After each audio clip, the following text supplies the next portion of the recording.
number 3. Coming to the line. Who's going to get it done? Green flag, we're racing. Get your foot in. He got it. He's got it. He's got it. Get there. No. Endless is going to win. Wow.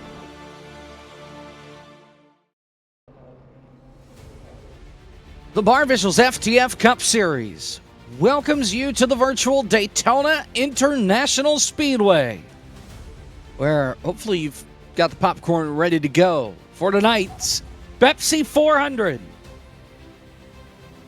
160 laps, 400 miles here at virtual Daytona in Daytona Beach, Florida. A field of 43. It's the high banks. Going to be a fun time here from Daytona. Jacob Hitz here with you. Zach Johnson is producing tonight, thank goodness. Caleb Huffman will join us here in just a little bit. Let's take a look at our starting grid for tonight's race. We have Wyatt Gray on the pole. Matthew Zwack lining up to the outside. Row 2, couple of teammates, Kevin McAdams and Cosmin Yoneshu. David L. Brown and Jaden Hopp back there on row number 3. David L. Brown, a winner this year. Brandon Cattell, he was one of the driving forces behind getting this car on the sim. Jake Nichols to the outside. He's your point leader and still looking for his first win in the Barr Visuals FTF Cup Series. Nate Stewart and Ashley Kolinick rounding out the top 10. Row 6, we have Daniel Falkingham and Josh Chin. 13th tonight is AJ Green. I don't know why that's not working.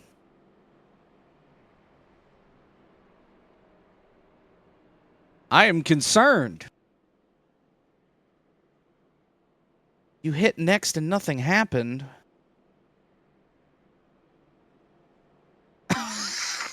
Well, now I'm loading the theme to see what's wrong. Let's see. Yeah, see, this is what happens when Zach Johnson takes 2 months off. Grid. Crap. I need you open so I can actually see what is happening. All right, let me just read through this then. Falkingham and Josh Chin in row 6, then AJ Green, Michael P. Frisch, Jason Wallet, Michael Guerrilla, Philip McCandless, Cole Freilich, Tyler O'Neill, and Brian Mercurio are your top 20. Yeah, it works for me, Zach.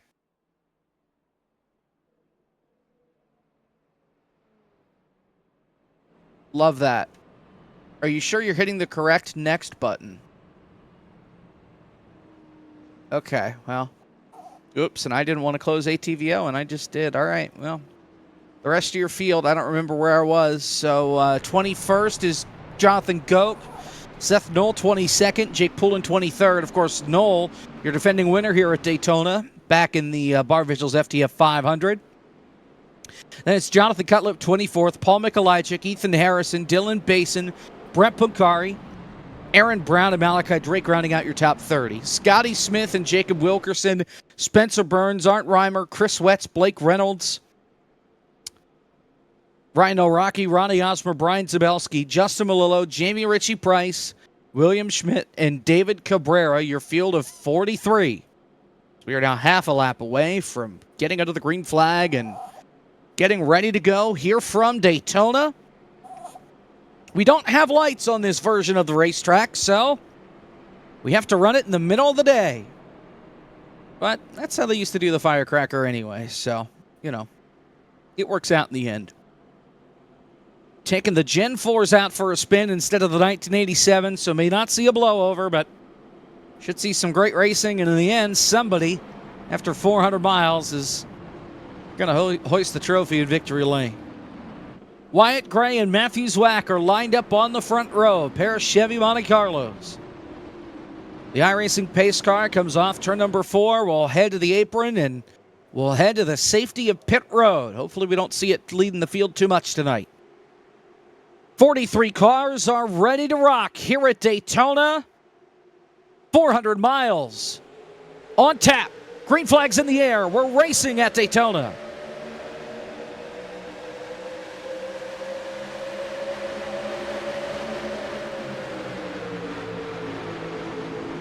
trouble. One car gets turned to the inside. They're in the wall. One car does a backflip. It's Cole Freilich upside down in a huge crash in turn 1. One car got turned to the infield. It was Tyler O'Neill. And from there, just chaos in the middle of the pack, involving Cole Freilich doing a backflip going into turn number 1. Brett Poncari, Ryan O'Rocky, Jason Wallet, Philip McCandless, Michael Guerrilla involved in this crash, Ethan Harrison, Malachi Drake. So many good cars trashed already. I mean, look at Cole Freilich. Goodness gracious. It all started around Freilich and McCandless and Tyler O'Neill on the inside line. The inside line, they just stack up, and O'Neill gets hit from behind. He gets pushed into McCandless. It's Jonathan Goke that gets into the back of Tyler O'Neill. He catches McCandless, and from there, chaos. Scotty Smith got a piece of that. Blake Reynolds drove underneath somebody. Watch on board with McCandless.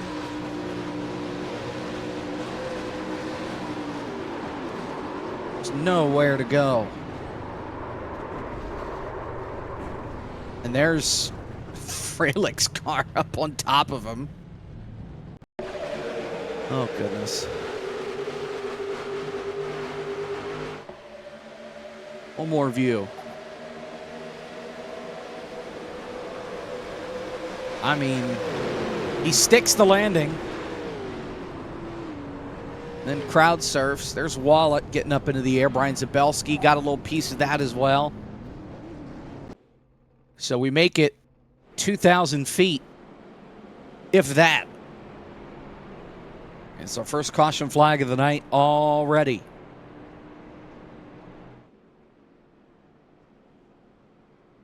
That was ugly. So already under our first caution flag here at Daytona. Matthew Zwack is your race leader.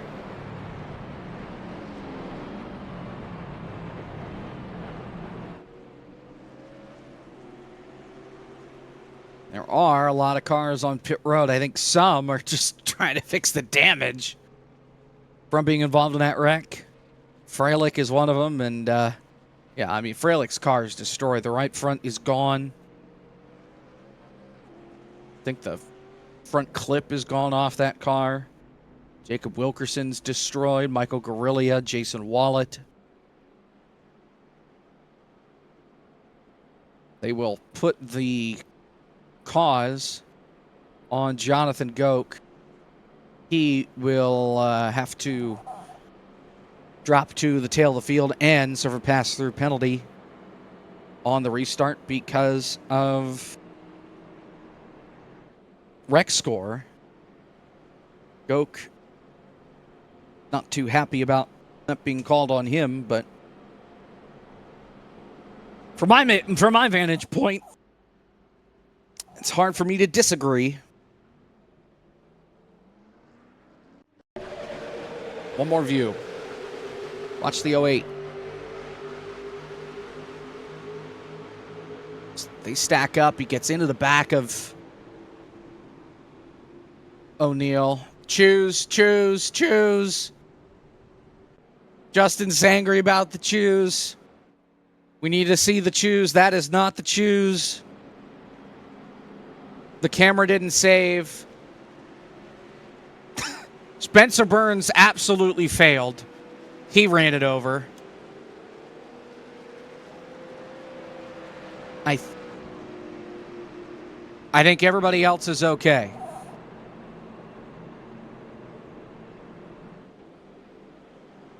Spencer Burns didn't know where the line was. That's why he ran it over.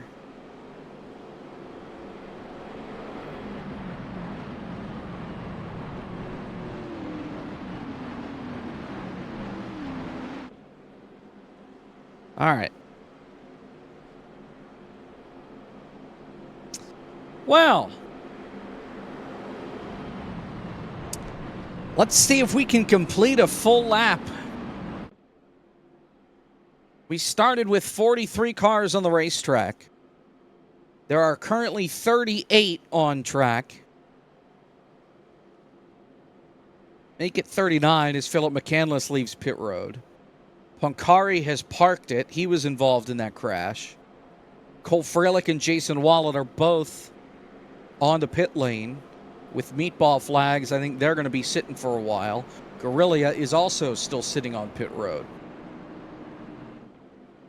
Most of the field did come onto pit road. 13 cars stayed out. Matthew Zwack, your leader. Cosmin Ionescu in second. Pole sitter Wyatt Gray back in third. Kevin McAdams fourth. Jaden Hopp fifth. And Cattell, David L. Brown, Josh Chin, Jake Nichols, and A.J. Green.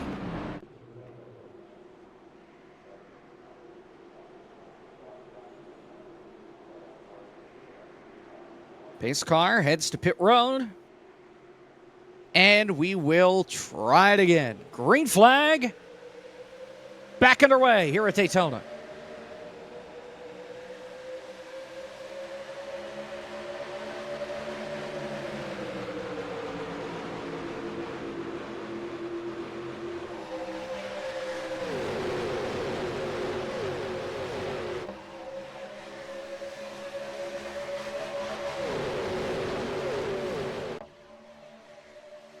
All right, well, we at least made it to the back straightaway without any issues, at least made it to high gear. Cosmin and Zwack side by side for the lead. McAdams pushing the 24, trying to get the Tiltify Chevrolet to the front. With flames in the front, rainbow in the back. Be side by side, back to the line, and to lead the lap it will be Zwack on the high side. With the push from Wyatt Gray, you're right on board with Kevin McAdams and the Cheez-It machine on the bottom of the racetrack.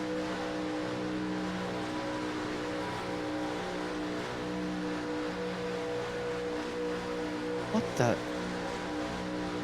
Zach, the ticker's broken. Where'd the lap counter go? What?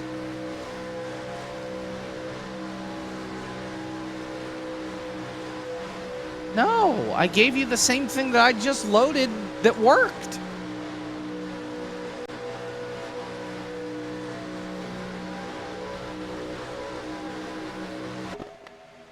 Well, I guess we're just not showing the gap the whole race, which is fine. They didn't do that back in the day anyway, hardly here. Just because of how packed everybody was. Oh, trouble further back. Crash. Stack up with Falkingham, and it's no Rocky, and this is huge as Chris Wetz and Spencer Burns and more pile in. Ryan Rocky was the first car that actually went around. Paul Mikolajczyk is involved in this.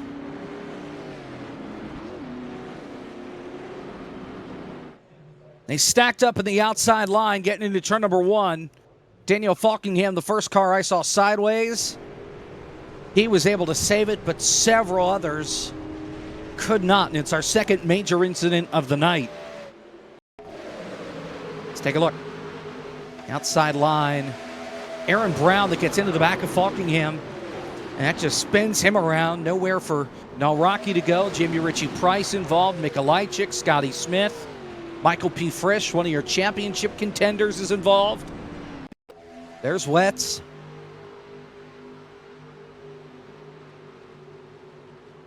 Aaron Brown couldn't get out of the gas in time. Art Reimer getting a piece. Ronnie Osmer as well. Zabelski bouncing his way in.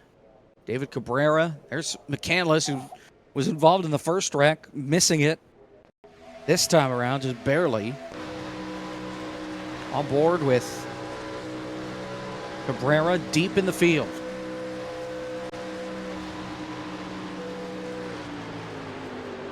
Son. Did he get hit? That felt like he got run over. I think he did by Zabelski.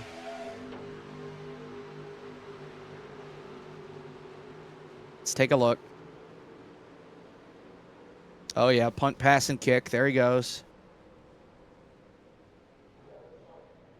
Still. Probably should have been on the brakes earlier, like what Justin Melillo did there, but nonetheless. Pit road is turning into a used car lot very quickly here at Daytona. Some drivers still electing to stay out, but others coming to pit road. Matthew Zwack is your race leader here at Daytona. 9 laps. Make it 8 laps are complete in the Bepis 400 under our second caution flag of the night. We'll be back.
Back here on FTF, here at Daytona. Matthew Zwack is your race leader, with Cosmin Ionescu on the inside here for the restart.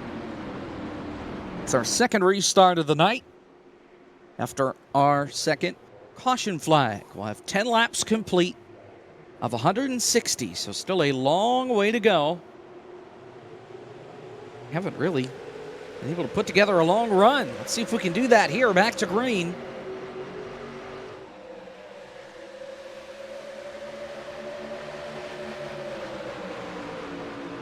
Zwack with the push from Wyatt Gray up on the outside.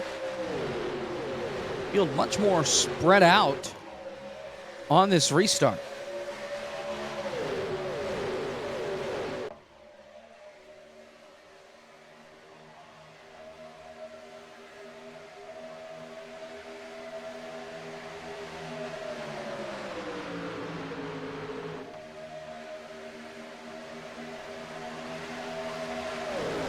2x2 through 3 and 4, back to the start-finish line.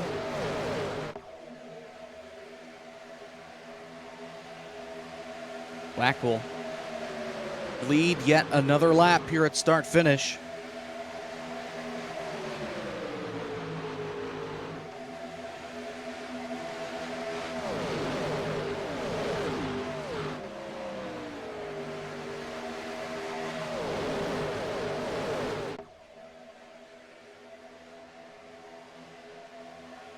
Lap car ahead, Michael Guerrilla up the racetrack. Everybody has to snake down the back straightaway to avoid.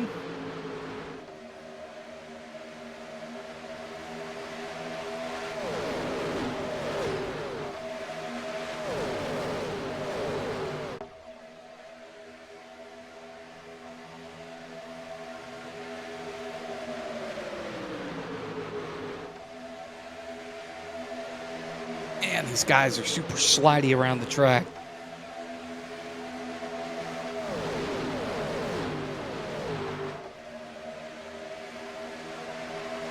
Zwack and Gray clear out in front.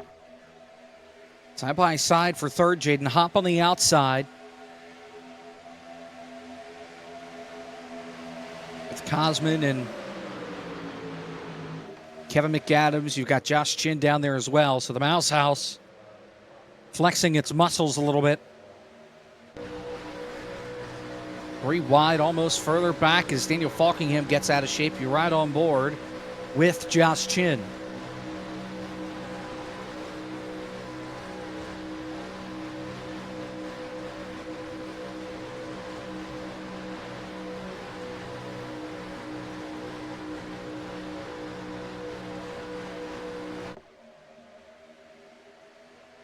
The field off of 2. It sounds so good hearing these cars rip around the racetrack.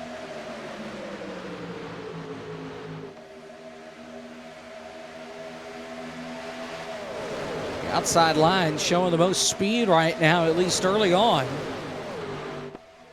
Zwack and Gray able to keep their track position, keep the run up top.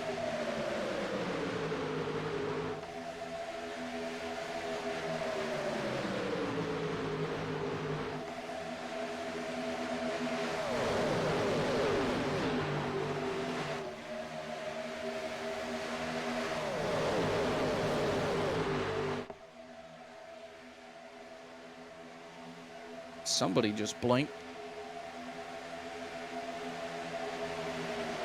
But we are okay.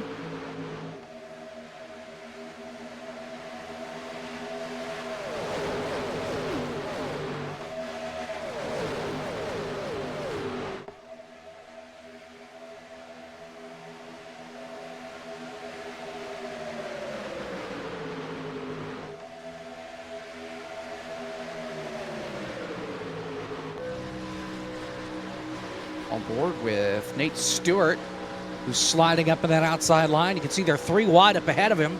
Hop up by the wall. Jake Nichols in the middle. Got Falkingham down there as well. Getting dicey here at the front at Daytona now. Here comes Tyler O'Neill in the 032, the Oreo car. He drops to the bottom, and now Jake Nichols will join him downstairs. Oh, man. Those tires starting to show their age as people washing up, bouncing off the wall. Mercurio is going to go around. No, he saves it. Great save by Brian Mercurio, the Irwin Tools car. Woo!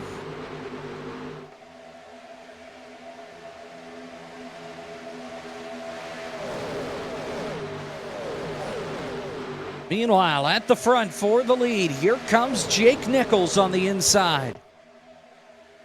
With the push from O'Neill. An outside line has just been too strong as here comes Cosman. Gets by O'Neill. Going to have Blake Reynolds with him on the bottom, trying to give that 63 a shove. But it's all still behind Matthew Zwack.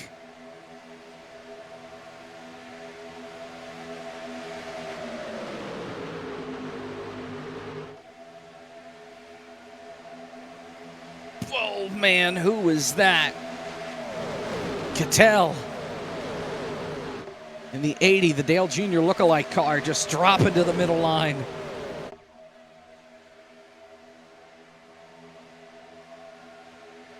Top 5, single file. Make it top 4 now as Nichols gets back alongside Nate Stewart. Here comes O'Neal, 3 wide to the bottom.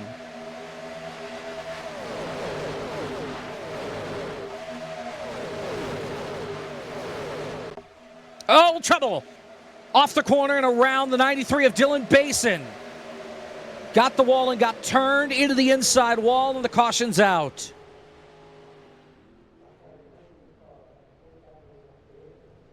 Basin and Cattell both got the outside wall off of the corner. And Basin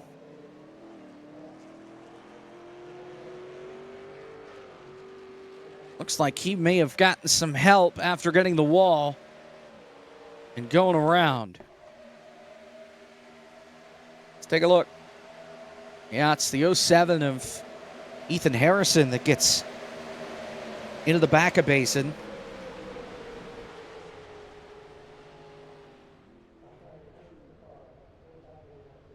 Basin hits that inside wall really hard. On board Josh Chin.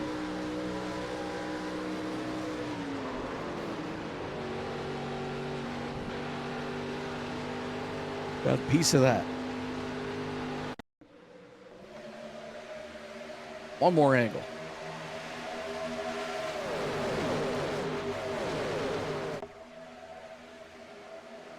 Oh, man. How about Blake Reynolds just barely missing that?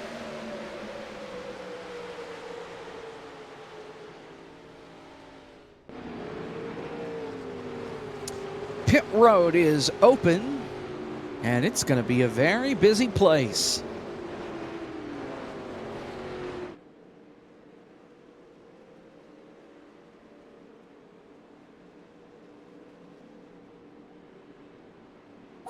Everybody but AJ Green making a stop here. Oh, man, Wyatt Gray sliding it into his box. Had to back up. Couple of fuel-only stops there. Daniel Falkingham and Nate Stewart. They will win the race off of pit road. 4 tires, though, for Matthew Zwack, who was your race leader coming in. He comes off pit road in 8.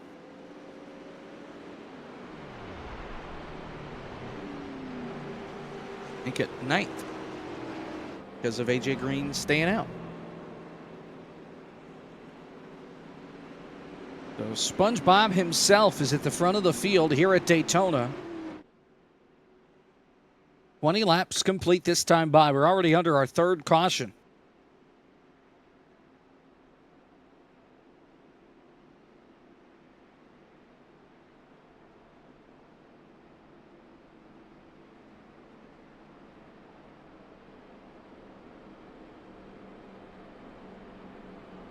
We'll be choosing this time by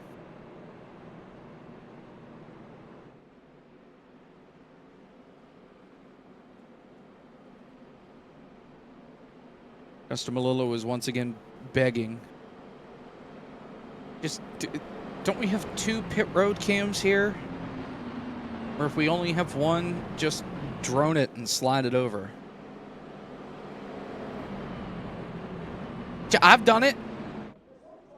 You got to do what you got to do. Big time auto racing. That works. Perfect. Will anybody hit it? Is anybody dumb enough to hit it?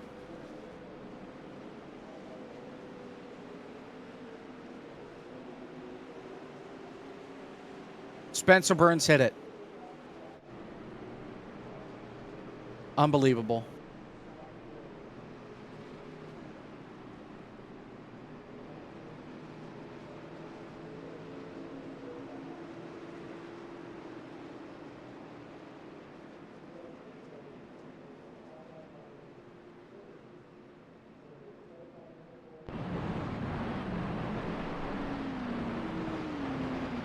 Spencer Burns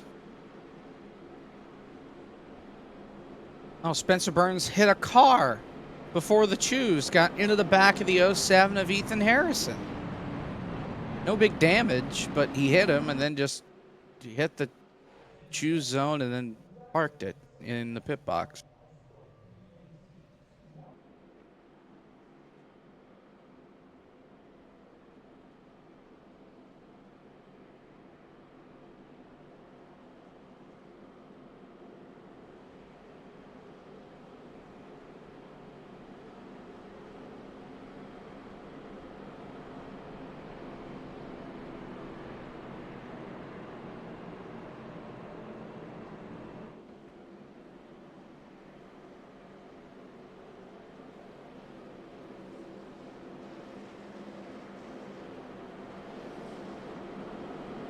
Again, AJ Green did not pit, and he has not pitted at all. All right, I see the ticker is back up. The age-old question, is it functioning correctly? Yes, it is. Hallelujah. All right. Things are sliding the way they're supposed to. That's always good. All right, AJ Green and Daniel Falkingham bringing us back down for the restart. Your top 7 are still on the same tires that they started the race on, I think. Well, some of these guys have pitted more than once, so that may not be an accurate statement at this point. But AJ Green definitely is on the same tires that he started the race on. He has not pitted yet. Might be able to tell that there on that inside line as here comes a huge run up on the outside there from Falkingham. Nate Stewart got a little sideways there. He has the push from Blake Reynolds. It's Daniel Falkingham in that eyesore of a race car to the front of the field. He said, I need a paint scheme for the Gen 4. Just give me pink.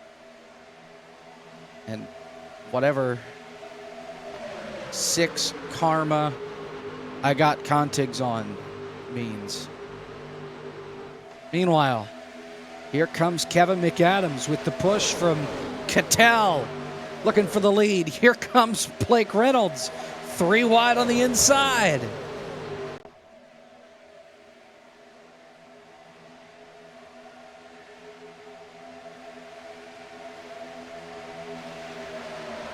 Middle line just going nowhere.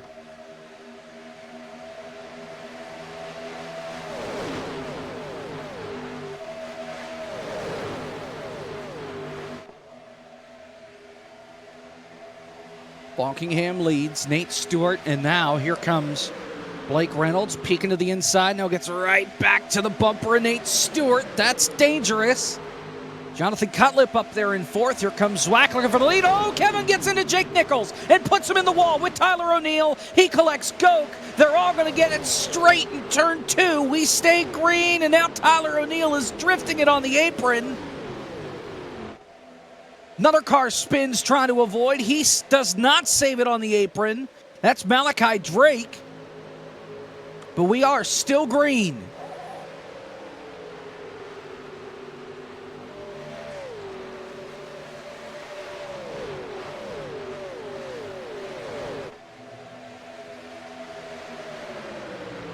I mean, a great save by Jake Nichols and company to keep that from becoming a huge wreck. Kevin just washed up into him.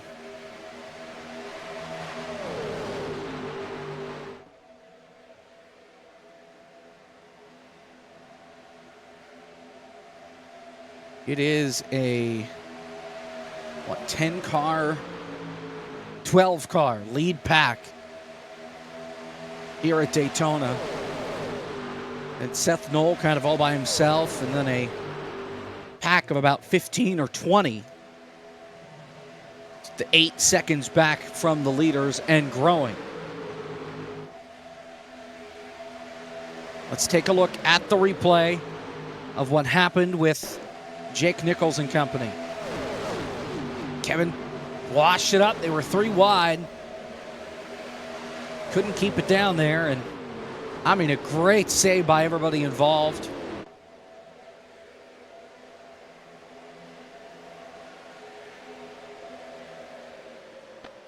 Yeah, Goke just like loses speed.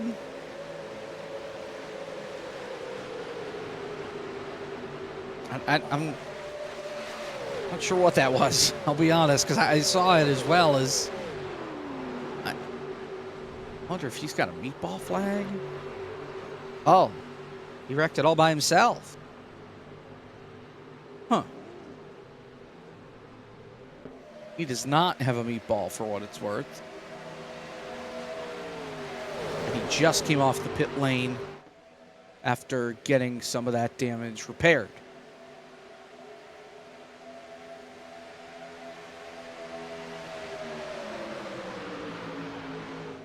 Daniel Falkingham still out in front. Matthew Zwack trying to get that inside line to work again. Push from Jonathan Cutlip.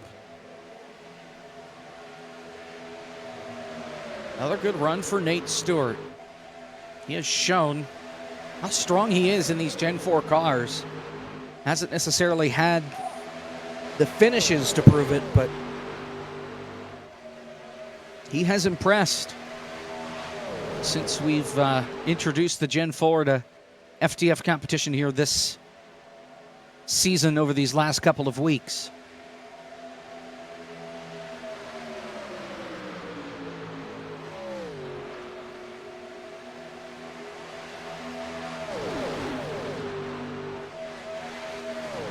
With Reynolds there in third, just kind of playing the lanes right now.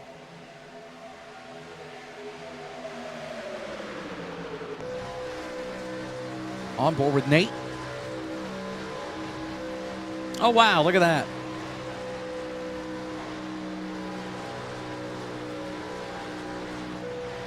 Of course, Nate has had some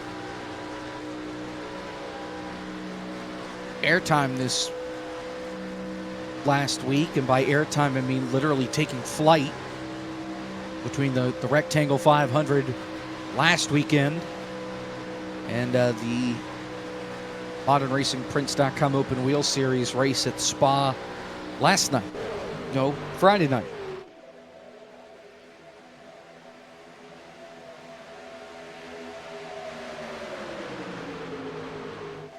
"29 laps complete.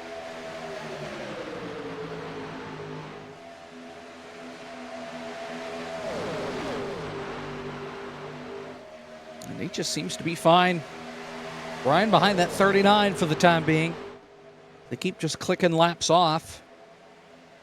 Kevin had himself a moment there off of 2 leading that inside line, and he's going to back that whole thing up.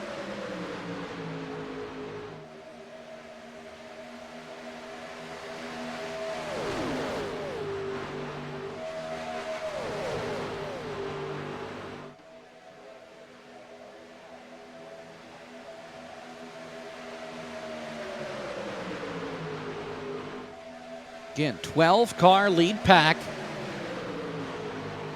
After a bit of a moment, a couple laps ago, split everybody apart. The second pack is 8 seconds back. About 13 cars there. They continue to lose time to the race leaders.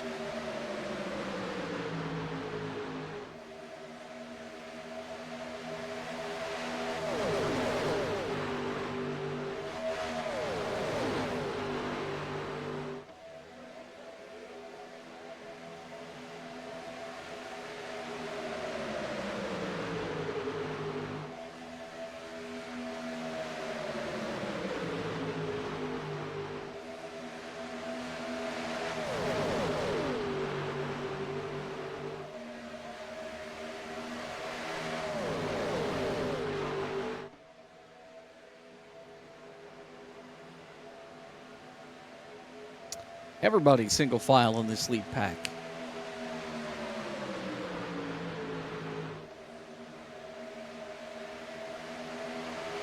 Why don't we check in on that second pack, and it's, more of the exact same.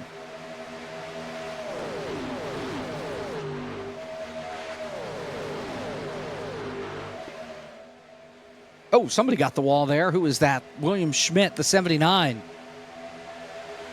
Caught the wall off the corner, checked up Tyler O'Neill and Spencer Burns. But they were able to keep it going.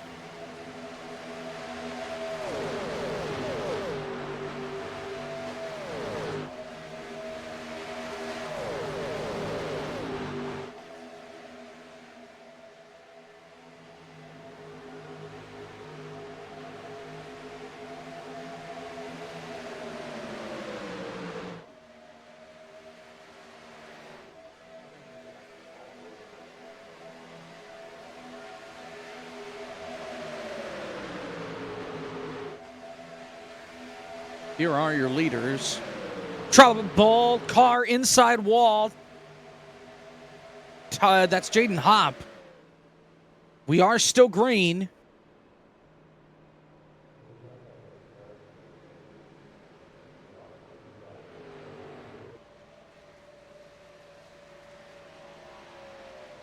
No meatball flag. Definitely hit the inside wall. Let's take a look. Right behind Art Reimer, in front of Michael P. Frisch. Art into the wall. Kicks Hop's car sideways, and then I think Frisch finished him off. And hard hit that inside wall for the 81. I'm over with Frisch. This will be a good angle. This is in that second packet. Oh, yeah, he did get him.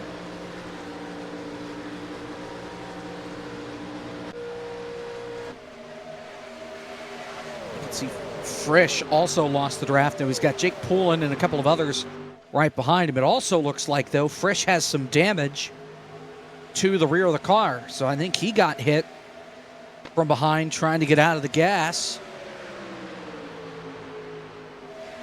and avoid that 81, maybe, unless that damage is from earlier. That's exactly what it is. It's from one of the earlier wrecks.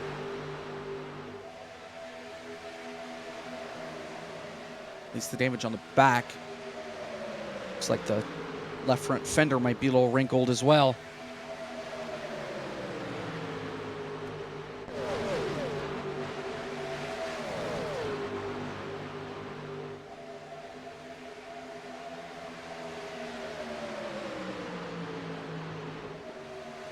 Back up here at the front, 35 laps complete. Closing in on a quarter of the way through this race here at Daytona. Blake Reynolds catching the apron there. Trying to wreck like Tony Stewart, I guess.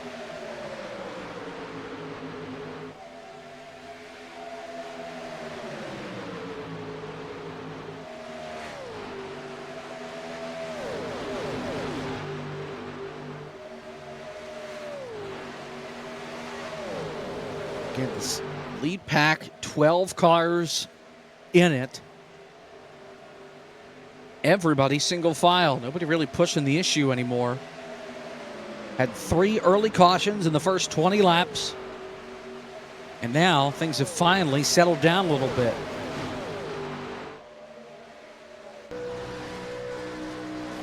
On board here with Brian Mercurio. He is in this lead pack. He's riding in the 5th spot, behind Brendan Cattell.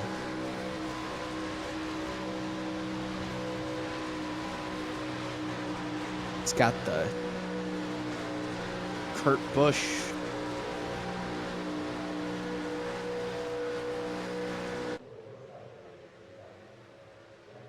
I guess that's Kurt Busch throwback scheme and not McMurray. So they're going to pass the lap car here. Malachi Drake down the back straightaway. Got Cattell throwing back to Dale Jr.'s 2006 Xfinity Series car.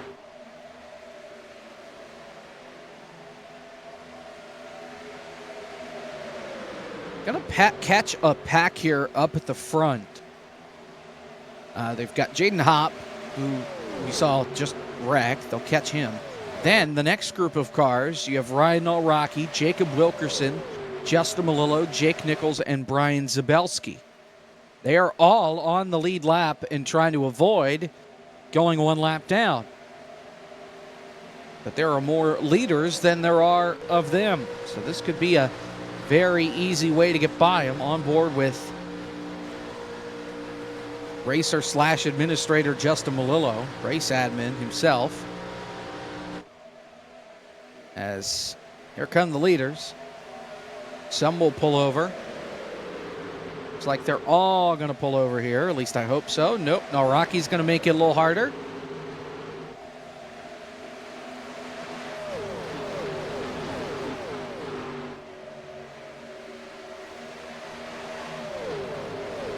But they all get by without any issue.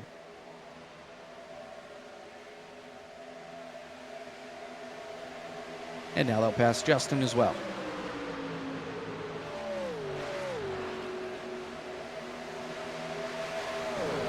AJ Green is finally going to come to pit road here in the 48.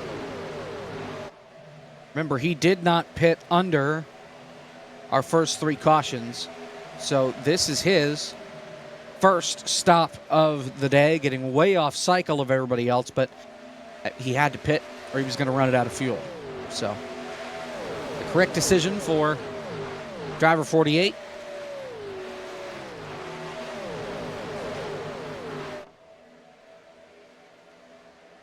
Oh, what is Blake Reynolds doing? Is he bored? I think he may have fenced it off of 2. And that's what caused that. And then he chopped the nose of Cattell down the back. Getting back up into him.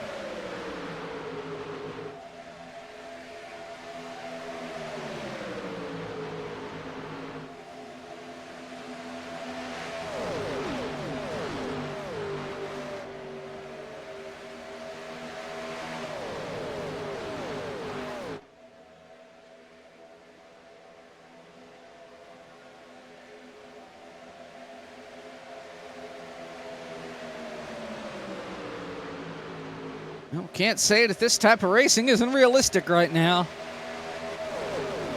Thought they would have done with this car way back when. Get all strung out, single file. Especially at this version of Daytona where it's so bumpy. They got to get out of the gas in the corners. You can't just full throttle it and plant it all the way around the racetrack.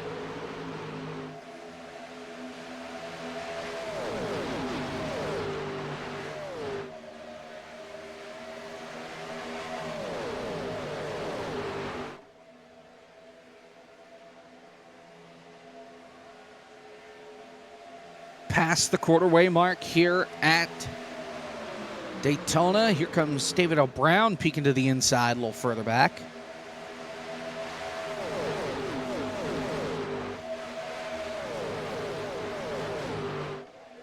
Quite get the run though, and he'll get in behind Mercurio.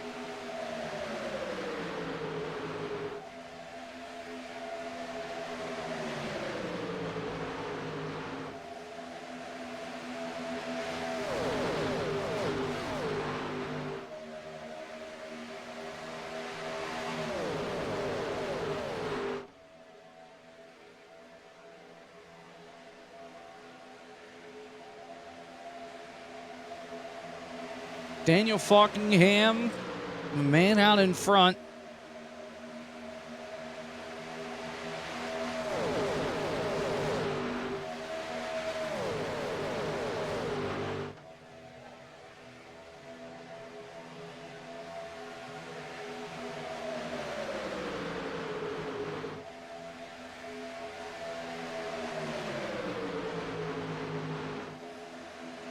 I don't think we've done a 400 miler like this here at Daytona before. Obviously, there's the firecracker that the E-Racer with Landon and Parker put on for several years. I don't think any of the 3 winners are here.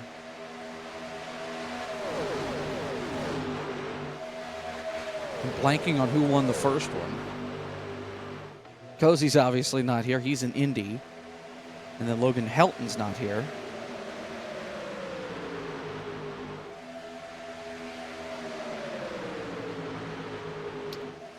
We are in the buffer zone at the end of the stage, so we'll stick around to the end of the stage.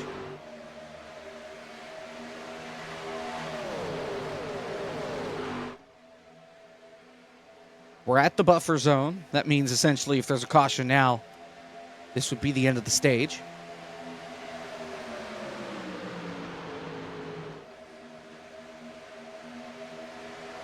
See how racy these guys decide to get once we get to lap 50. Right on board with Kevin. Currently in that 7th spot.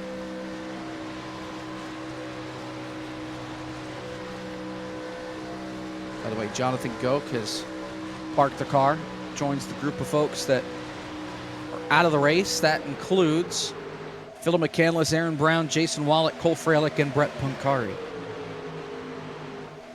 Here's your second pack, and look at this. They are 10.5 seconds back of the race leaders, and they are snarling side by side.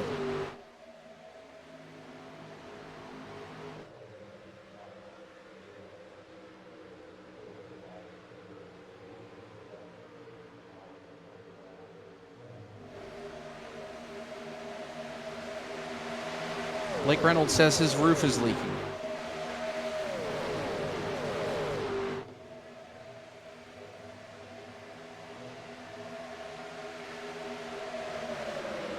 Brandon Cattell says he'll give him a free estimate right now. What great sponsorship. 2.5 to go.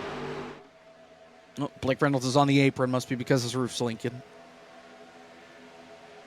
Gonna become the joke of the night.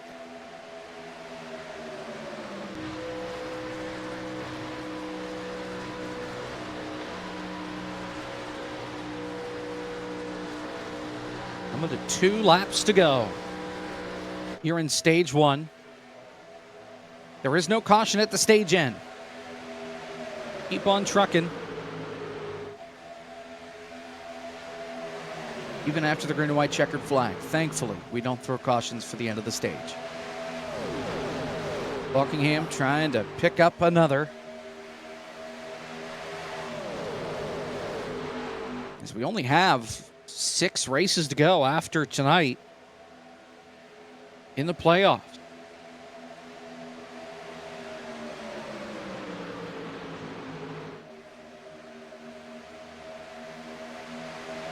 Going around for the white flag.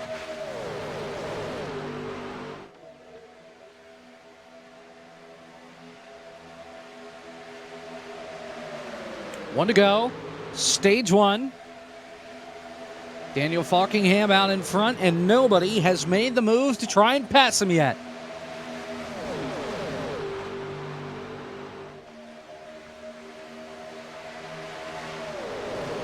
Blake Reynolds, if he could get any help. Well, here comes Nate Stewart. He'll get the help from Blake Reynolds. And Falkingham now essentially has no help. A push from Mercurio. We'll see if Reynolds can get a run. Nate Stewart blocking to the bottom. And Nate Stewart will come to the green and white checkered flag. He will win stage 1 at Daytona. Here comes that second pack across the line.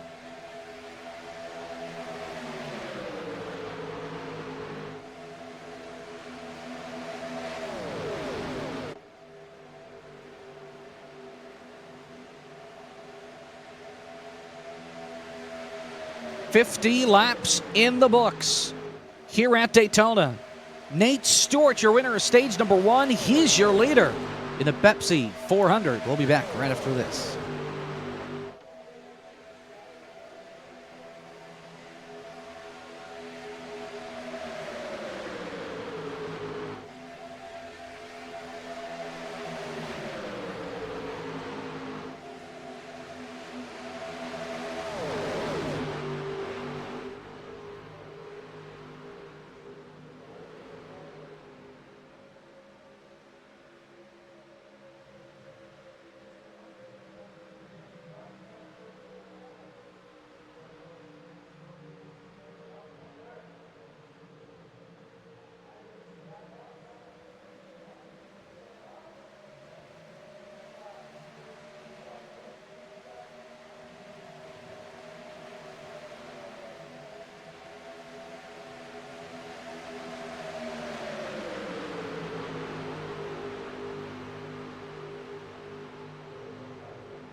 We're back here at Daytona International Speedway, and we are back just in time for green flag pit stops here at the World Center of Racing in the Bepis 400.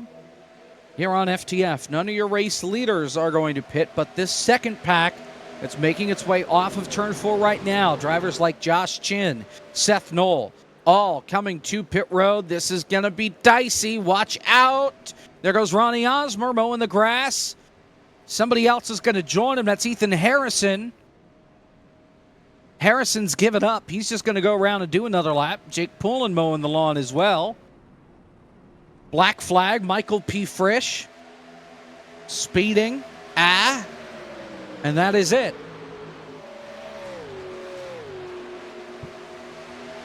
We'll see what the leaders do here this time by. Again, they were all on pit road 35 laps ago. Some will pit. Mercurio stays out.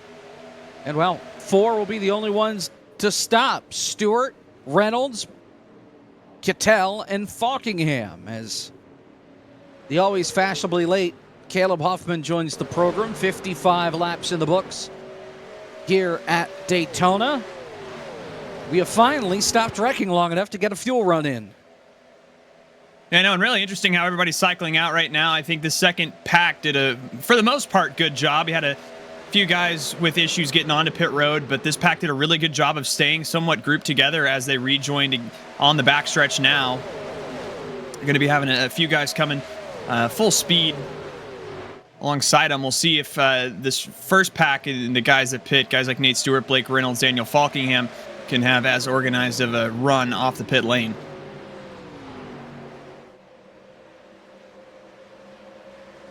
The leaders in turn 1. Here's Stewart and company on the apron.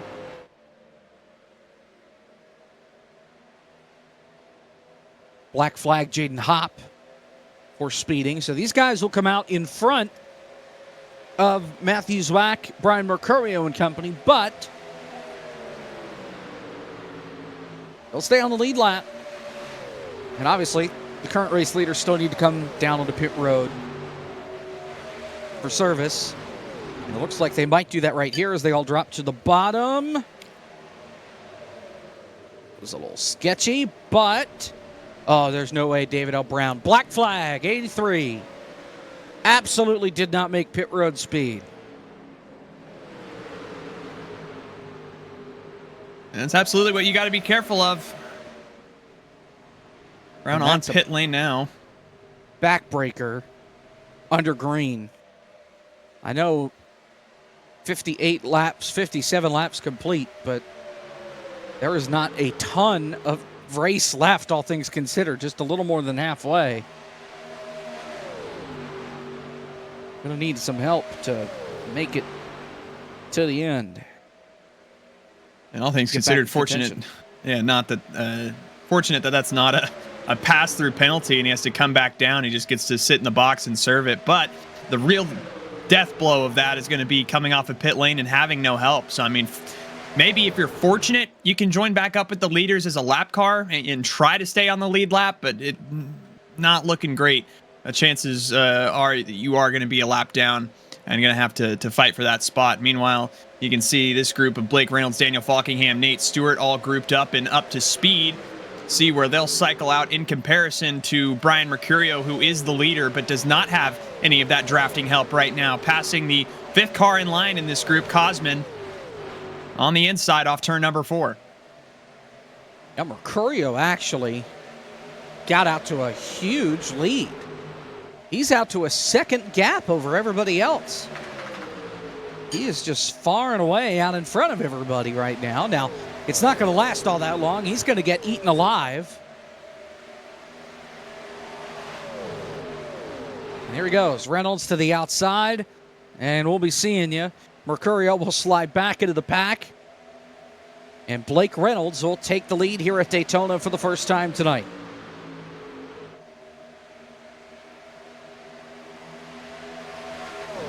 And for Mercurio now, trying to get back to Matthew Zwack here in the 18 so you guys can get grouped up and not lose touch with these first 4 cars. Again, they did a fantastic job of coming off the pit lane organized. Blake Reynolds leading that pack.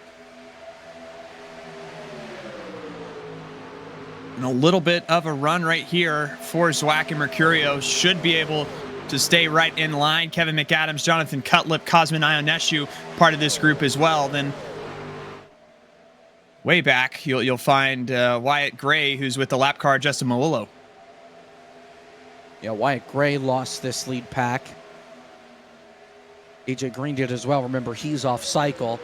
He is now essentially, AJ Green is the leader of the second pack because he has Josh Chin and company hauling the mail and passing him here around the outside. This is that second pack that we were talking about. Oh, and now Guerrilla gets the wall and he takes Josh Chin with him to the inside wall. Crashed. Chin and AJ Green. Caution is out. Josh Chin with a lot of damage to the left side of his car.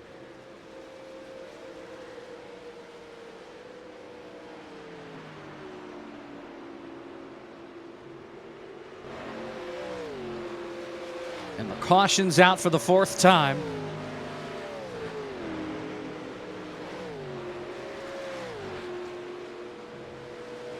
That's an interesting spot for this caution to come. We'll take a look at the replay, but you can see we were just then looking at this group, and off turn 4, Gariglia just gets tight, tags the outside wall, takes Josh Chin with him. Nowhere for Wyatt Gray to go. Significant contact with that inside wall. Well, that's not Wyatt Gray. That SpongeBob is AJ Green. AJ Green, excuse me. And Guerrilla, of course, a lapper in this lead pack. Compared to everybody else who was on the lead lap. It's a hard hit to the inside wall for Josh Chin. No meatball flag, but certainly quite a bit of damage to that 093.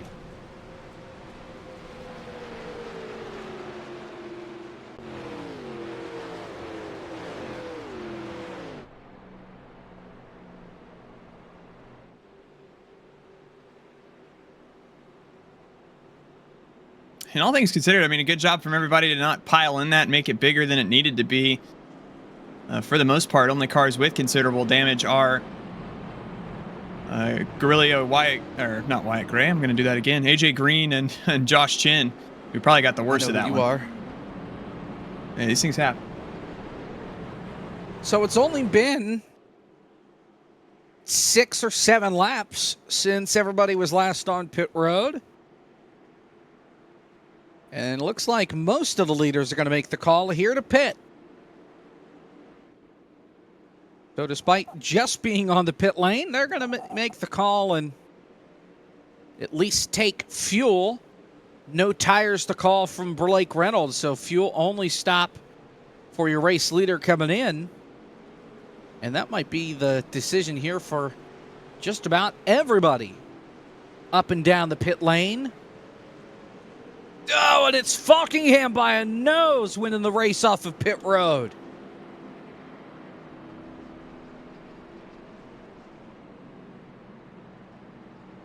And I think the thinking here for most of the field is just for that extra flexibility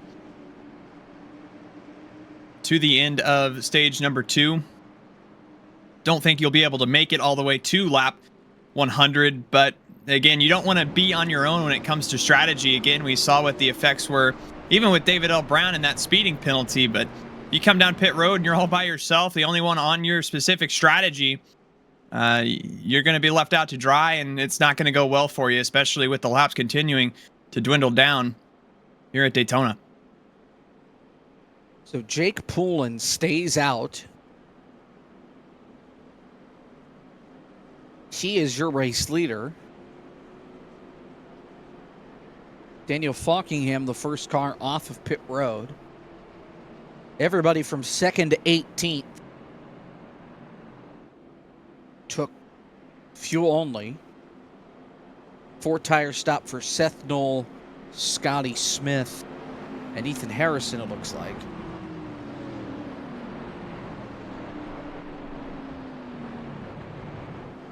Michael Guerrilla for the crash has been parked.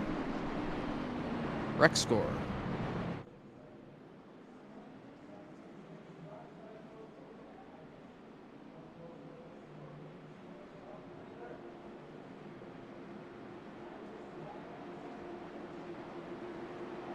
That was not the choose.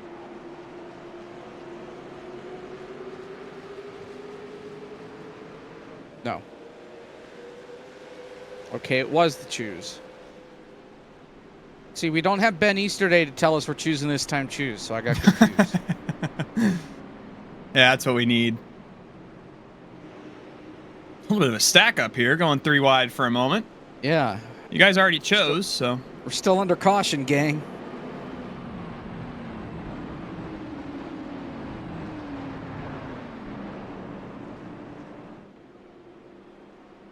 Yeah, but everybody will get packed up here and we'll get an opportunity, kind of a reset on the field to see a little tempo check, see how the pack's feeling. Again, we saw the energy after those first 2 cautions die down a little bit.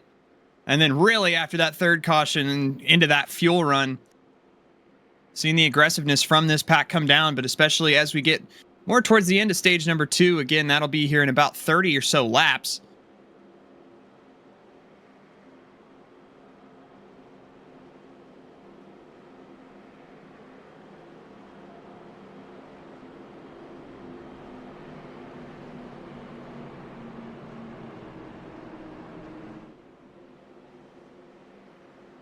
So Jake Poulin is your race leader. He did not pit. Most everybody else behind him is on fuel only, did not take tires on the last stop.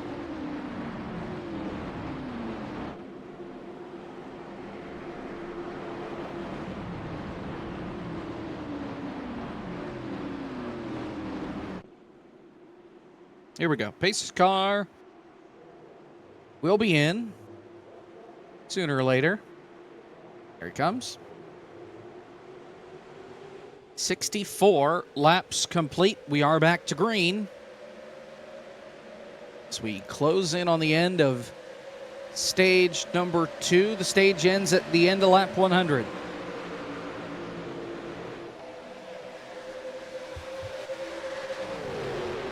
Buckingham and Mercurio did a great job communicating on that start.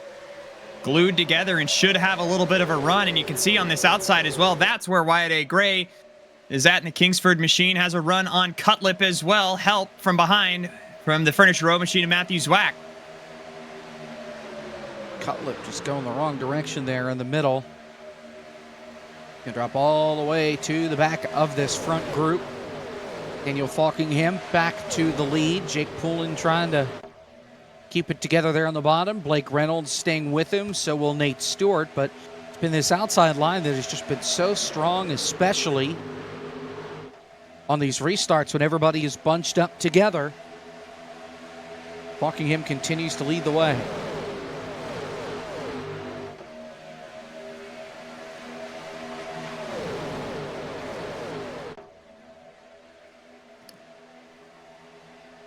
Reynolds doing a good job right on the back end of Jake Poulin. Really good pushes coming from both of these lines right now. Mercurio also glued to the back bumper of Daniel Falkingham.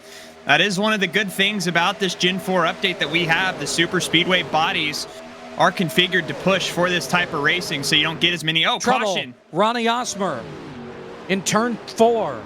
Another car involved. It is Brian Zabelski. I just heard him come over the radio and say, I'm done. I think that's his 2nd or 3rd crash tonight.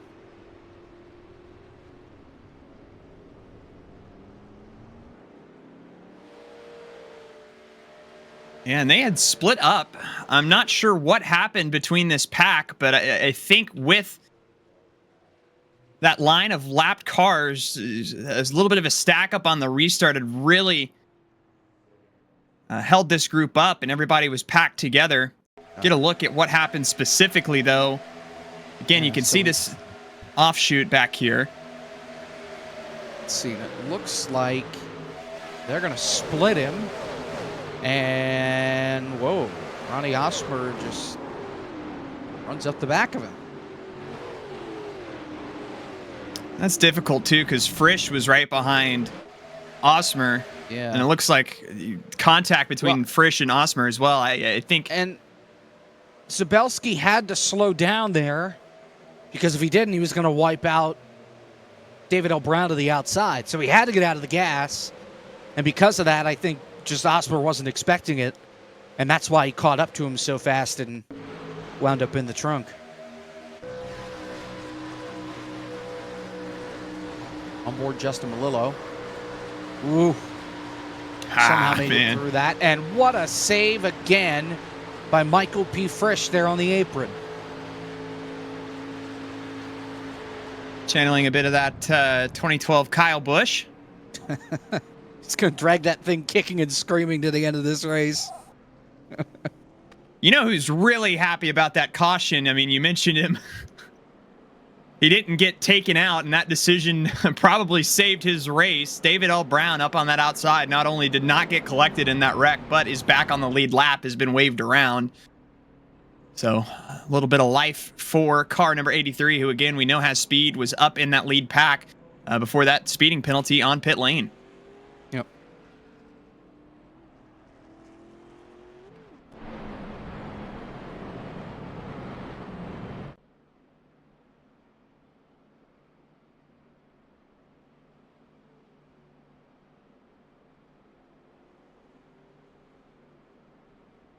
And then surprise, too. I'd love to hear what you think here, Jacob. But with the cautions, I mean, I'm interested to see if we have anybody that's trying to save as much as they can and try to flirt with making it to the end of stage number 1. And again, you don't have that caution to fall back on at the end of the stage, so a little bit less of a given. But if you wanted to gamble for the stage points, I think it's something that we could absolutely see out of some of these guys more up front, especially the ones that will have that drafting help by staying in line.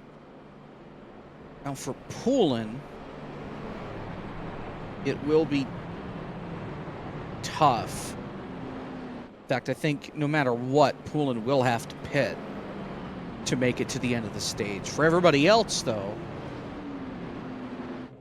they feasibly could make it to the end. As long as they save enough, as we're choosing.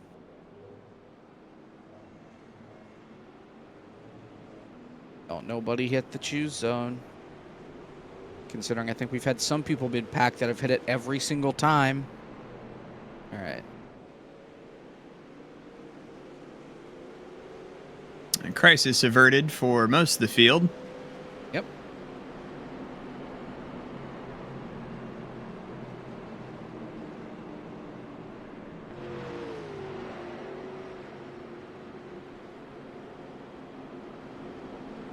But either way, I mean, despite all the attrition,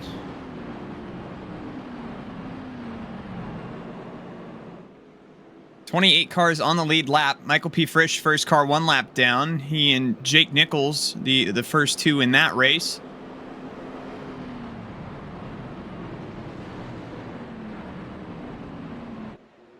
Jacob Wilkerson is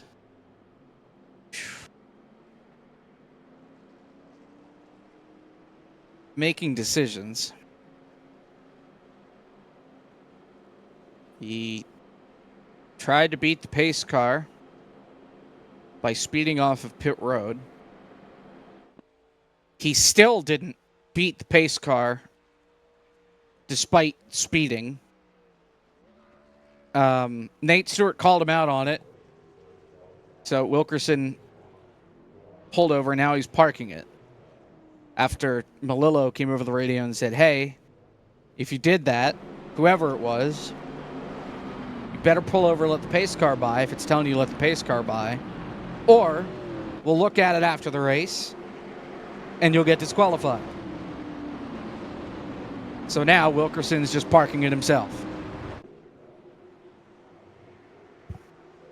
And I mean, Wilkerson was already 2 laps down, so that's another one. That probably would have been a death blow. But was on the pit lane. Either way, green flag back out. Good launch here from Poulin. Blake Reynolds and Nate Stewart up on the outside. Poulin got enough of a jump to pull up in front of this 66. We'll see where Nate Stewart goes if he tries to take a run, drop down in front of Mercurio, who has absolutely no help from Kittel down on the bottom.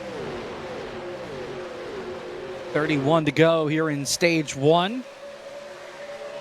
We're 11 laps away from the halfway point. here in the Bepis 400. Everybody single file. And Mercurio was so far out there, everybody just left him out to dry. He finally finds a spot right behind Cosman on the inside. And opposite of last restart, Jonathan Cutlip trying to make the inside work, had a good head of steam. Kevin McAdams going to drop down to go with him. We'll see if he can utilize that side draft. Has a good push from the 26 behind, though. It's just been so difficult to get that bottom side to work with just any number of cars lined up on the outside line. The only time we've really seen the bottom side pay off is when there are only 2 to 3 cars on the outside. When it's the other way around, that outside line is just so dominant. You really need a lot of cars on the bottom in order to make it happen. Been that way all race long. And I mean, when you're getting thrown around on that inside, it kills your momentum, and that's what a lot of these guys on the outside, especially on the straightaways, are benefiting from, is having these cars more wound up. You get more of a run, you can go faster, despite it being the longer way around the racetrack. So seeing a lot of that right now.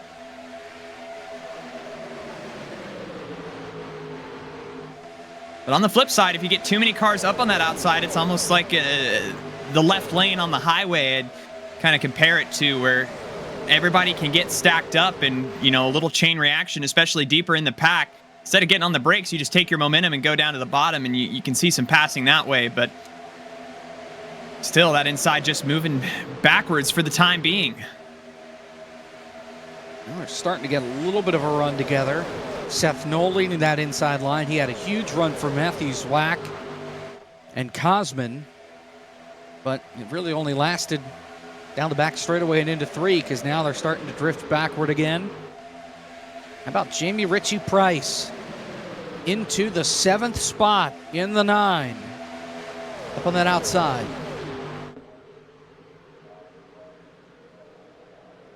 Crikey. Did a good job fending off Seth Knoll, who almost got stacked up there with Matthew Zwack. Tyler O'Neill going to take advantage of that hole. Drop back down to the inside to try to lead this charge now. Has a good head of steam going down into turn number 3. Going to get right alongside with 4th place car in line, Wyatt Gray. Seth Knoll get right up on that back bumper, and they'll try to generate something again. But now they get misaligned. Seth Knoll has to drop out of line. Oh, be really careful. If that ain't going to work, Zwack will just go up the middle. Trying to stay with Tyler O'Neill. Seth will get in line right in front of Cosman, his teammate. Oh, big move from Kevin and Spencer Burns. Check up on the outside, exactly what we were talking about. Instead of checking up, you just take all that momentum and fill the space down on the inside. So now they'll drop to be the leaders. They'll have Tyler O'Neill. See if anybody else decides to do the same. Brandon Cattell now. He'll drop to the bottom. That inside line, they'll check it up from Burns on back. They sort it out. 6 to go until halfway, and 26 to go to the end of stage number 2, with Jake Poulin leading the way. He's no slouch here at this racetrack. Had been in the Firecracker 400 here in the past in the 1987s, and here he is leading in the Gen 4s. Blake Reynolds going to chop the nose off of Nate Stewart and going to go back up high to block. Got to be careful doing that, though. Again, another stack up here on this outside. And this is where that bottom can start to build an advantage. Cattell going to have a run, pull right alongside second place car in line. Blake Reynolds up on the high side. Jake Poulin going to have to make the decision in the corners, especially whether or not he wants to block that inside line or not. But a big surge of momentum down the back straightaway from Reynolds, from Nate Stewart. Going to propel out a 3-4 car advantage going back down into 3.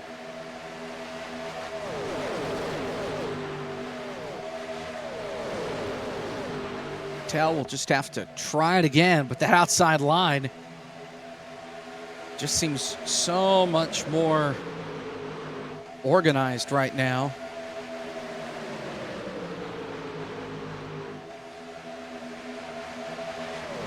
Jake Pullen going to carry that outside lane up to the middle. They'll drift up through the corner, and I think Blake Reynolds is trying to get to that inside quarter panel on corner exit because he does have Nate Stewart behind him who's going to go with him.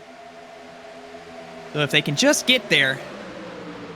Been a challenge so far, though. Trying to mess around. Yeah, that is the trouble. Blake Reynolds Jamie way. Ritchie Price kicked up into the wall. Oh, and he's coming back down the track. Look out. We stay green. And now he's spinning onto the apron.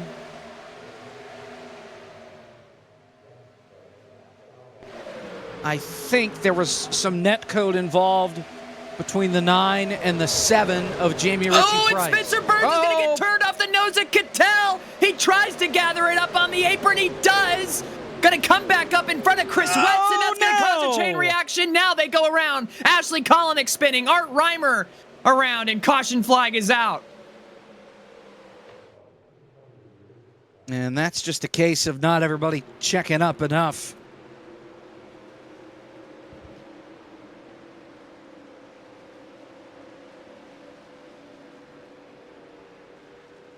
Our 5th caution flag. All right. Let's take a look first. Jamie Ritchie Price. Well, there's the aftermath. Net code between him and Spencer Burns. Puts him up into the wall, and then him just trying to get it off the wall. Comes down the racetrack and spins her out. Then, on this end, watch the 7 of Spencer Burns again. Gets hit by Cattell. He does a great job saving it. The problem is Chris Wetz has to stop. Ashley Kolinick has to stop, and then Art Reimer just can't get to the brakes in time. Another classic Daytona chain reaction. Wreck starts all the way up here. Everybody gets on the brakes, and then everybody from behind, just with that full head of steam, all that momentum,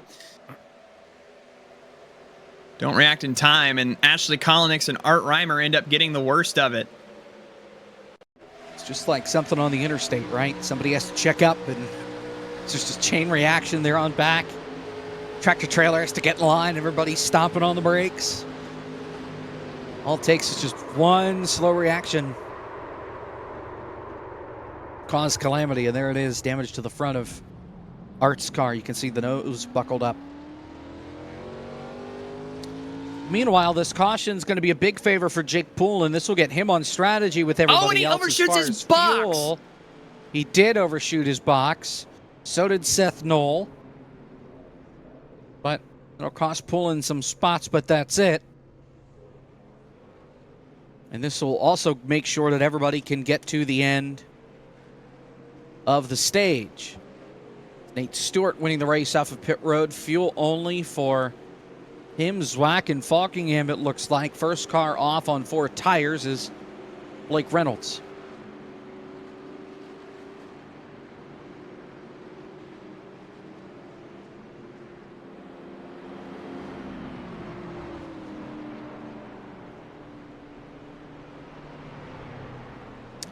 Under our 5th caution flag here at Daytona, Nate Stewart is your race leader.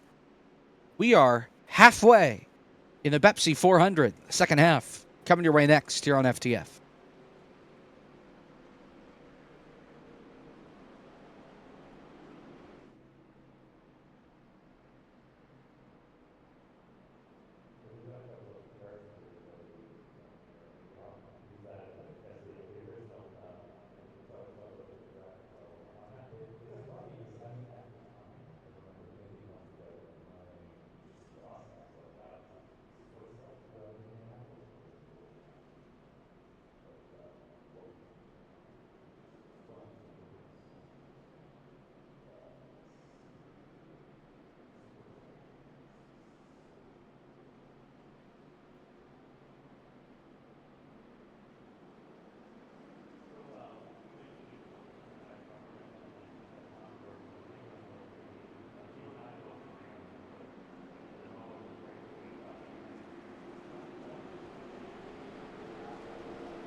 We're back here on FTF.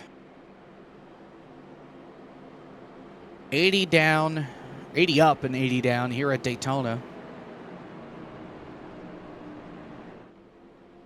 The Bepis 400. Nate Stewart is your race leader. Coming to 19 to go here in stage 2.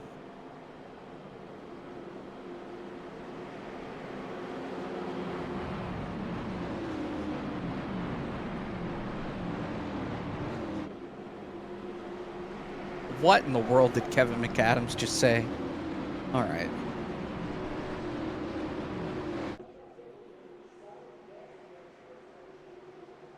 Here we go. Pace car is in.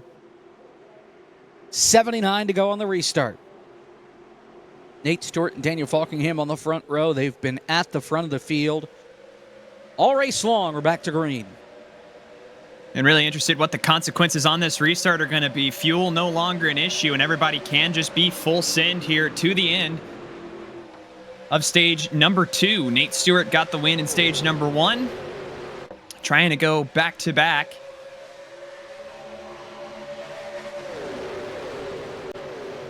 And really, if cautions land right or you save enough gas, you can make it to the end on one more stop. Yeah.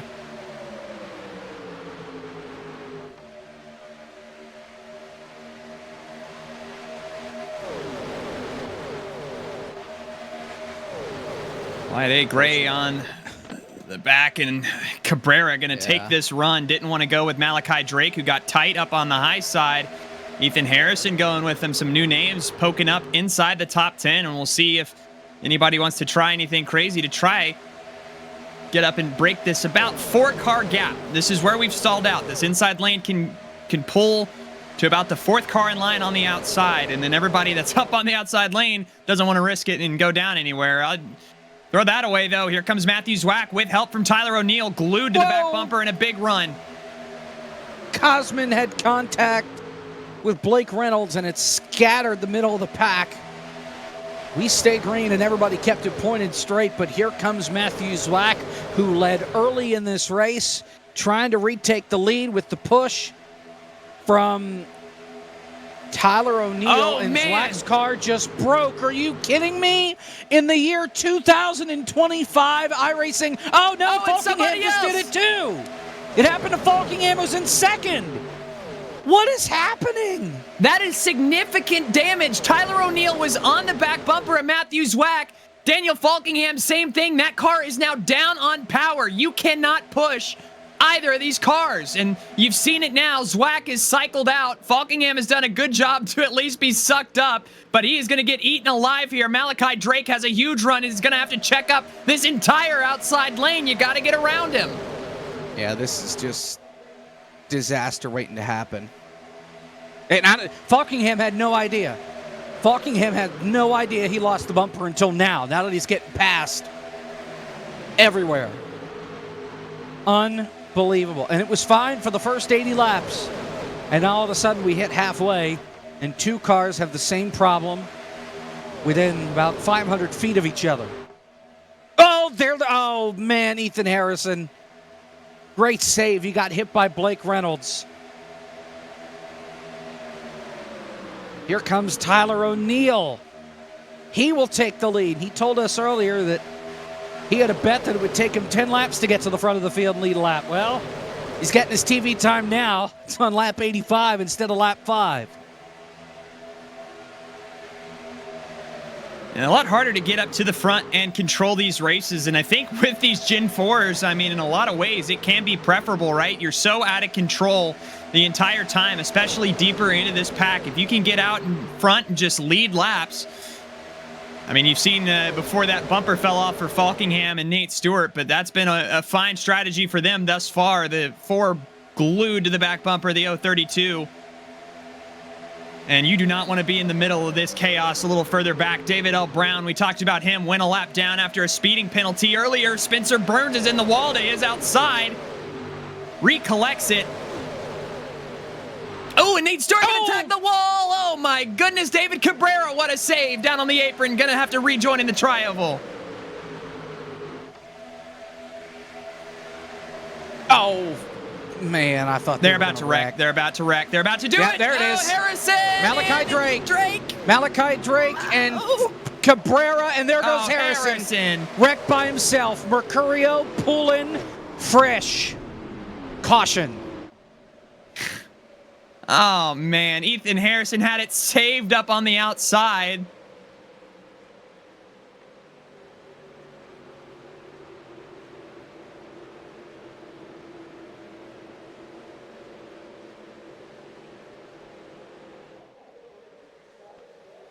Caution number 6. Yep. And we saw it as it developed. Yeah, I can't go 4 wide here without wadding them up. Yeah, 4 wide, even at the repaved smooth Daytona is sketchy, but here you are asking for it. Well, I mean, this track's only 3 lanes wide. It's not Talladega. Yeah.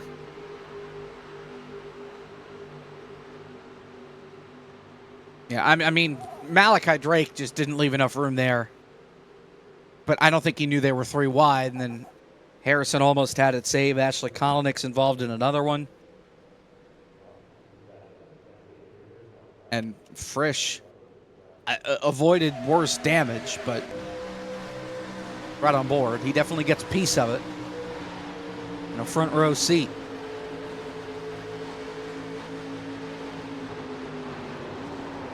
Right there, gets in the back of pulling.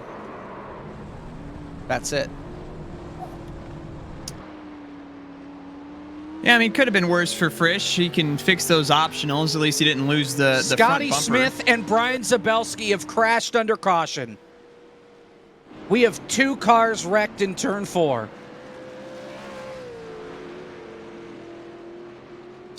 Jaden Hopp was also involved in this.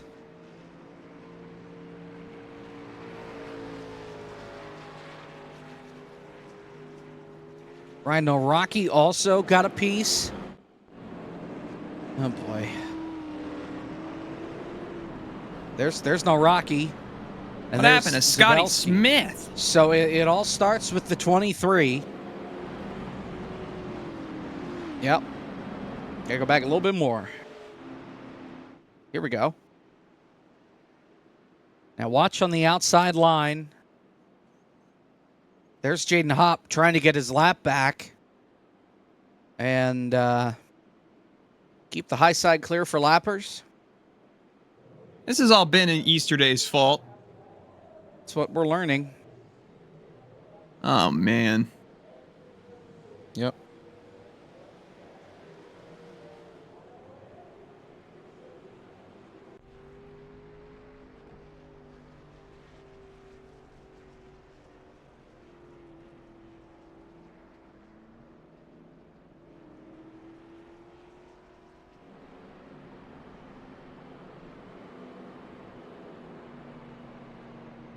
Oh, yeah, scoring did break with Ethan Harrison. That's good.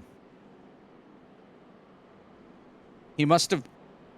His pits box must be right at start-finish or something.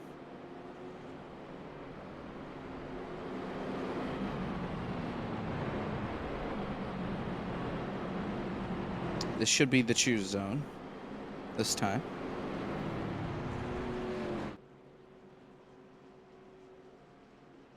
We did have a Justin Malillo Ben Easterday impression with the choosing this time choose. Leave it to the professionals, Justin. That's what that was? Ooh, Seth Oh Nolan, my Chris gosh. Wetz. Asking for it, guys. We've had to choose literally 6 times tonight. You'd think by now we would get it together.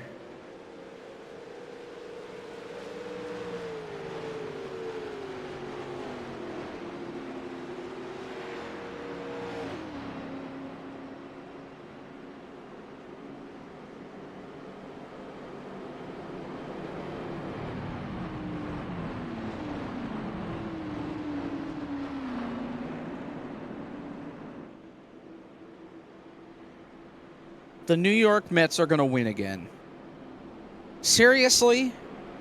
What the hell is San Francisco good for? Nothing.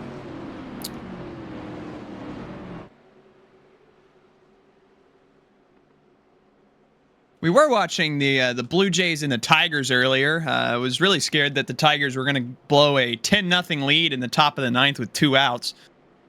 The Blue Jays got 4 back on them before the game ended. Oh, God.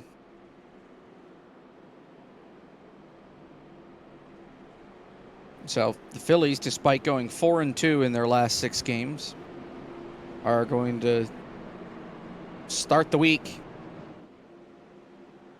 2 games back on the Mets. Where's Sean Butler when you need him?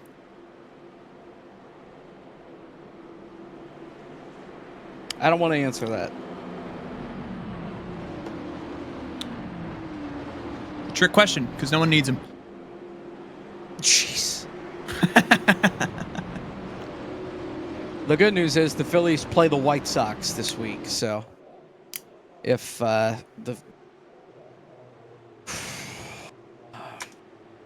gonna need a priest if the Phillies can't find a way to sweep the White Sox. All right. 10 to go in stage 2. We're back to green here at Daytona. 70 to go.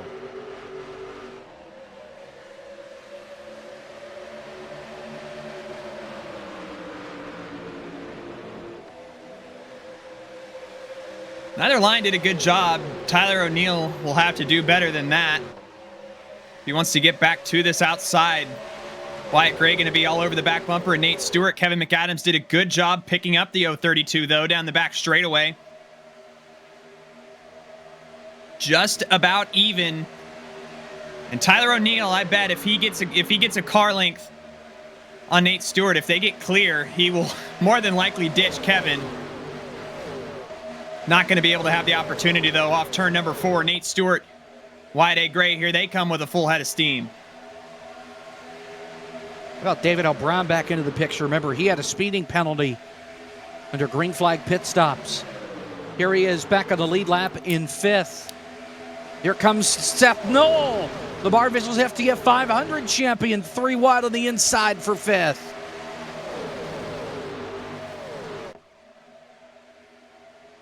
Had no help, though, and is going to reap what he sows. Ball back in line. Chris Wett's going to have to let off to let him in line. A little bit of contact. Cosman is going to go around off the bumper. Blake Reynolds up and airborne. Oh, look out, 7th everybody caution. else. Oh, Matthew Zwack is in it. One of the fastest cars here. Blake Reynolds, another strong car. Cosman's been up in the top 10 all night. Brandon Cattell. Jake Poulin. Justin Malillo.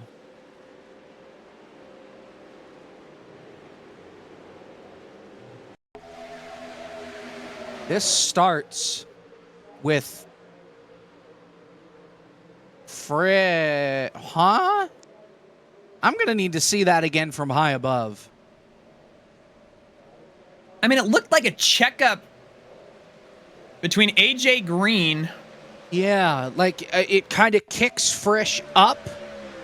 And into Watch. Cosman.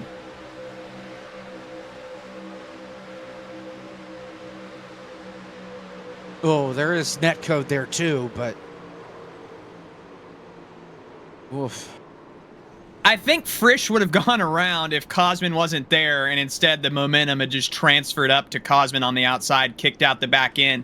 And that's where you see the checkup effect, where Cattell is all over the back bumper of Blake Reynolds, and there's just nowhere to go. You run out of room. Yeah. And I mean, for Blake, man. Junk. Wild ride, and most of our fastest cars. I mean, Yeah. And Zwack got a piece of that. Remember, he fell back. There's Brian Mercurio on board with him.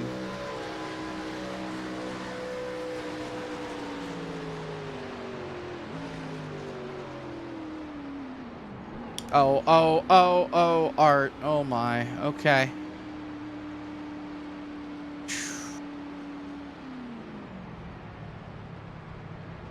The wheel!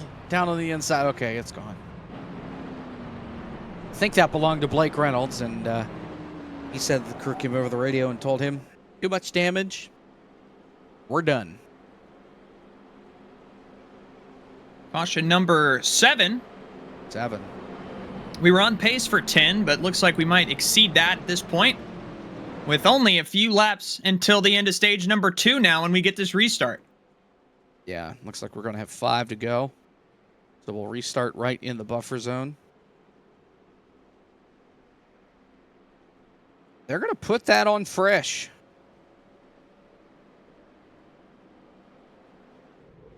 Huh.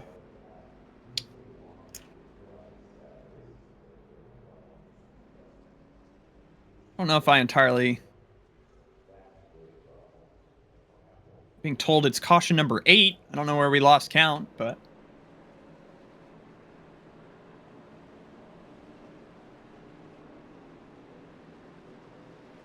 Yeah, it is 8. Okay.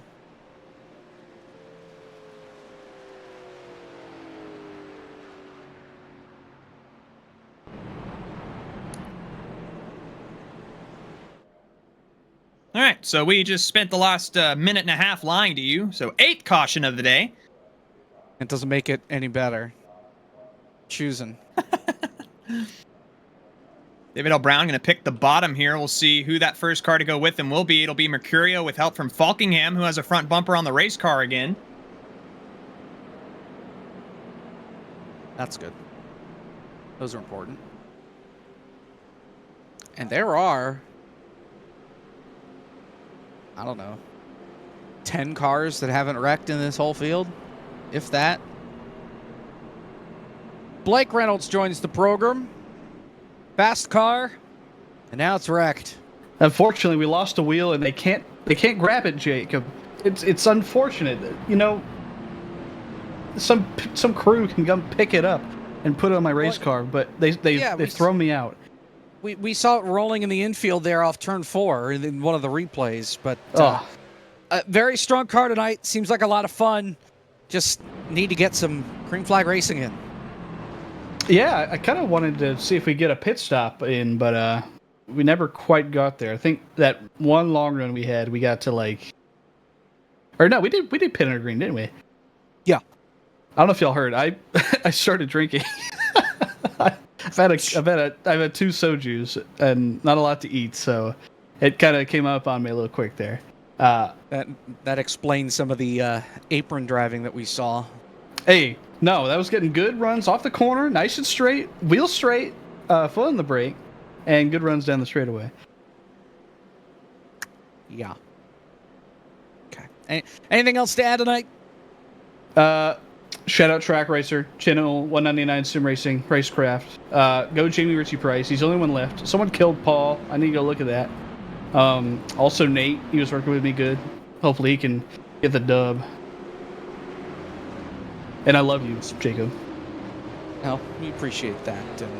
And Caleb and Zach. We'll see what Nate Stewart can do. And everybody else here, Blake, enjoy the rest of your evening. We'll see you when we see you. Appreciate it.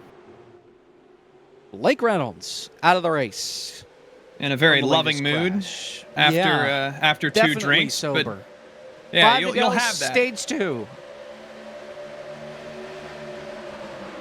Aforementioned 4-car Nate Stewart, Blake Reynolds was talking about, has been a good pusher all night, and he's working with Tyler O'Neill.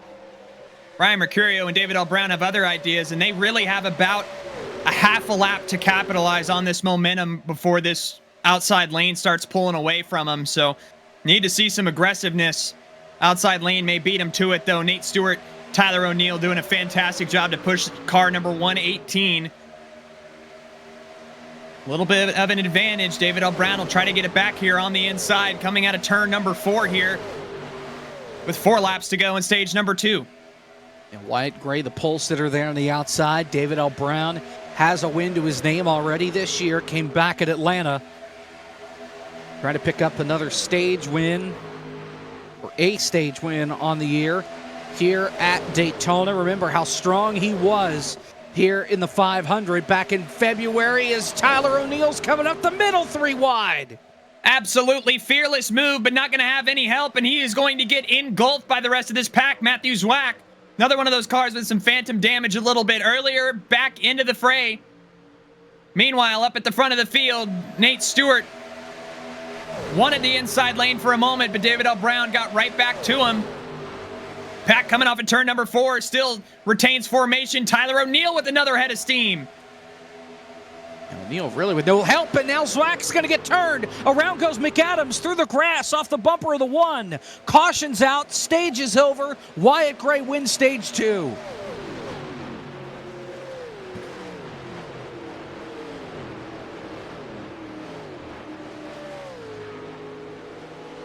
Caution flag out again, and interested to see that one again, but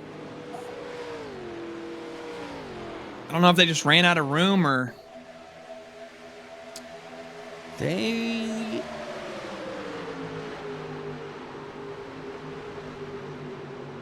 It looks like just they stacked up. Kevin got a little tight, bounced off of Zwack, and then when he came back down the racetrack, Seth was there.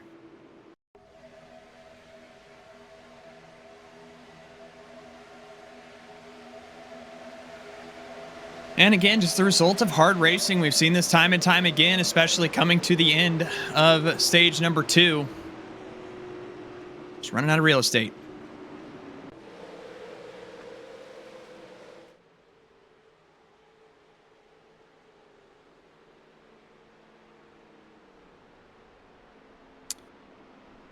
Well, the stage is over. Wyatt Gray picks up the stage 2 win. It's his first stage win of the year. We will step aside and head back to a break. The final 60 laps when we return here from Daytona.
Back at Daytona, Spencer Burns has been parked.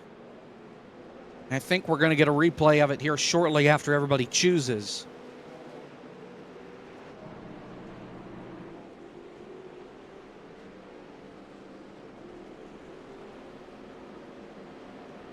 It happened on the back straightaway before. everybody came onto pit road under this caution. It involved the 9 of Jamie Ritchie Price. And hopefully get a good look at it, but I mean, there was definitely beef here. This is not what we're looking at. This is not who we're looking at. Nope. We'll take you around. Getting warmer. Getting warmer. No, okay. Just follow it then.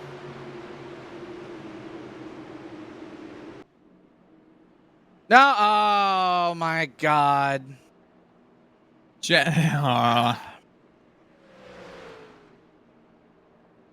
right, well, just go back to the same spot. Pull up the UI at this point. It happens after, like, they wreck, and then as they're coming back around, this happens. This will also work. Here we go. Survey says. So he pulls up alongside the 7. Don't really know why. Yep. Them white gloves. You see him turn to the right. Moral of the story this weekend, just wear black gloves when you're inside the car. How about we just don't wreck people? It works too.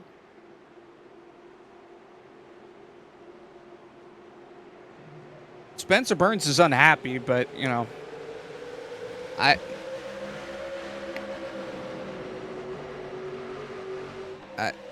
I don't even know. We're back to green. 59 to go.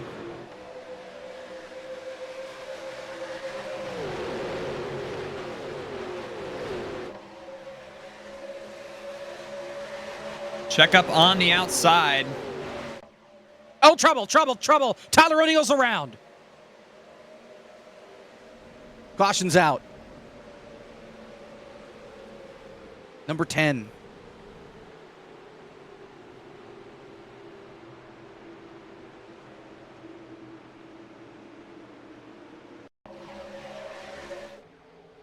They stack up on the high side there, and Tyler just gets into Wyatt Gray, and out he goes. And off the rip for stage 2 winner. Yeah.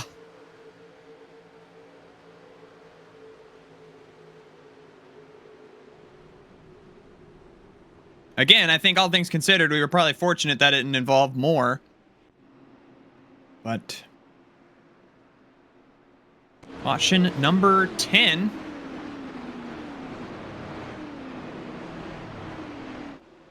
Five of these happening within the last 50 or so laps.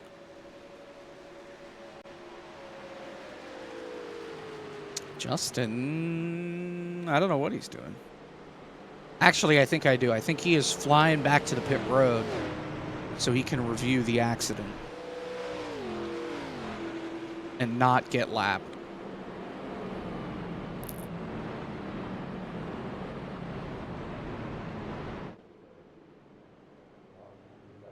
Timing and scoring not going to be incredibly happy with us over this, but things happen. Going to be taking a look, and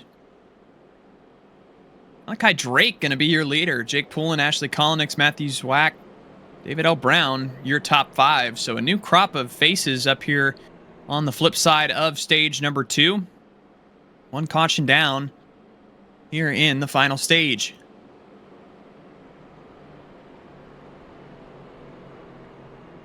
An update on the 81 of Jaden Hopp. He is on pit road. He is on the lead lap. He's been involved in an incident or two today, but it is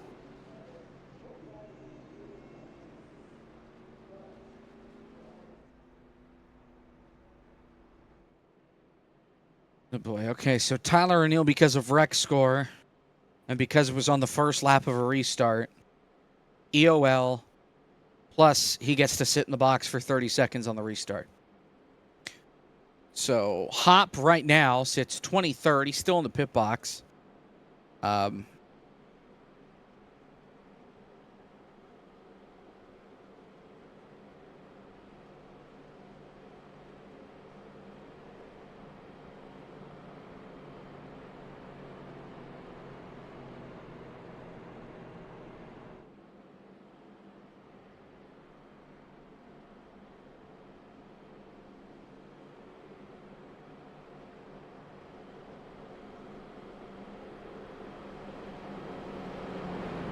The good news is, you're looking at the fuel number right now. But if we keep getting cautions, it's not really going to be much of a factor, but Drake Poulin and Kolonix choosing. The good news here is, look, it's a one-stopper from here to the end. You're not in the window until we hit around, lap 120. Yeah. So 15 laps shy, you're not saving that, so. Correct. If we go green, could potentially get some antics, but. Yeah. We could see some split strategy to them. Anybody pit early. Everybody just decide to wait till the last second to come onto pit road to short fuel it. Find out.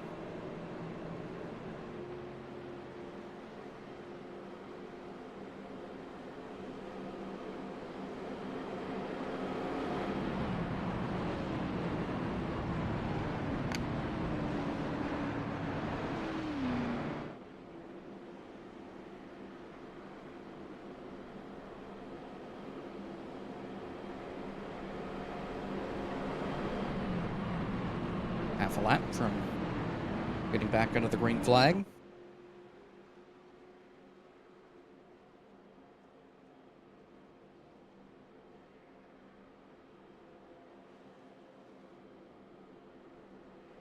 Yeah, and if you were wondering, 7 laps ago, the 118 of Wyatt A. Gray was in the lead and is back in 21st right now. Was able to get all that, the little bit of damage that he had repaired. For the most part, everybody looks okay up inside the top 20, so not many cars with lasting damage. This has been a race of attrition thus far, surviving these wrecks. Still 27 cars on the lead lap. The only car 1 lap down would be Cosman. So if we get another quick yellow, would get the repass. And if we get that quick yellow, that would put us in single file restart territory. 55 laps to go here on the restart. Malachi Drake, David L. Brown. Green flag.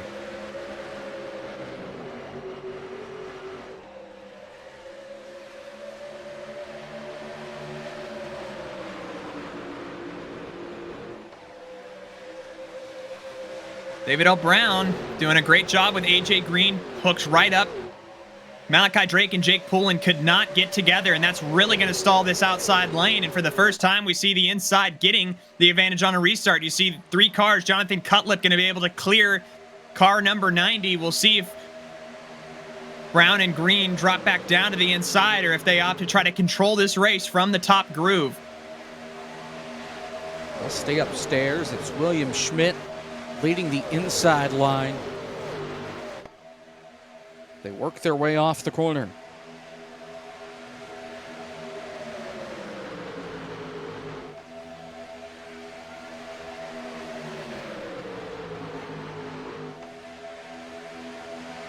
Cutlip going to drop back down in front of Schmidt now.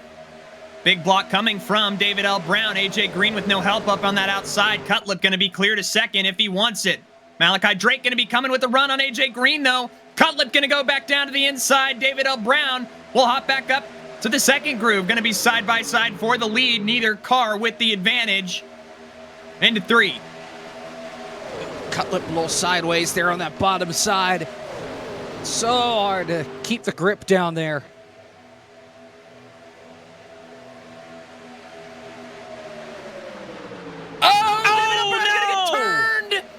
He saved it! No way! No way! What a save from David L. Brown and everybody else. Unbelievable. That might be the move of the race. Don't know how we didn't just wad up 15 cars there, but I'll take it.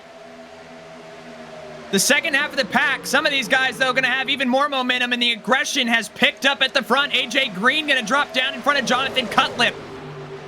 Malachi Drake just has not been able to get this outside lane rolling, and it's opened up an entire new can of worms for this inside. Cutlip going to hop on up to the outside now, take this momentum to try to take the lead away from the 48 of AJ Green. And you can see a little further in the pack, all bets are off. We have 3 wide, a little further back in the pack right now. Meanwhile, the top 5 is just a scramble. Cutlip and AJ Green side by side for the lead. They are back to 3 wide. David Cabrera is going up the middle. He may get swallowed up by the sucker hole here, headed to turn number 3. And it looks like he will, unless he can drop to the bottom. No, he'll just stay stuck in line. And will drop, looks like, to the bottom and toward the back of this lead pack.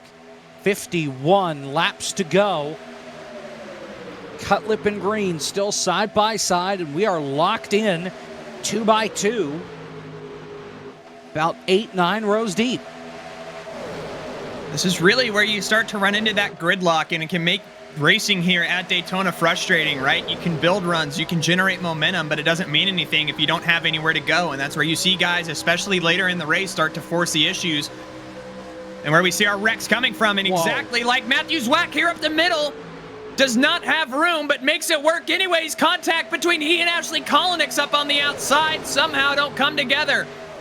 All that momentum gone, though, for Matthew Zwack. He'll have to find a spot to slot in line. Yeah, I think it's going to be in the back. Because here comes McAdams and Knoll and now Nate Stewart.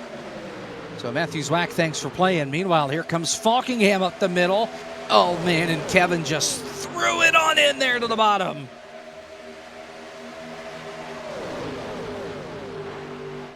And I wonder, Schmidt does have some damage on the rear end of that race car, so I wonder if that's why Falkingham's made this decision to try to get out of line. Oh, there they go. Turned. AJ Green, Malachi Drake spinning through the infield grass. No caution yet.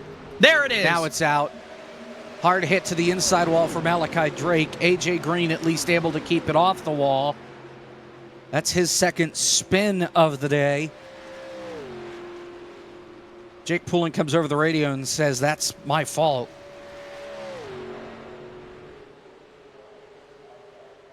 Caution number 11 for A.J. Brown on lap 111. Hurts to Brown. Ouch. Let's take a look. See what happened.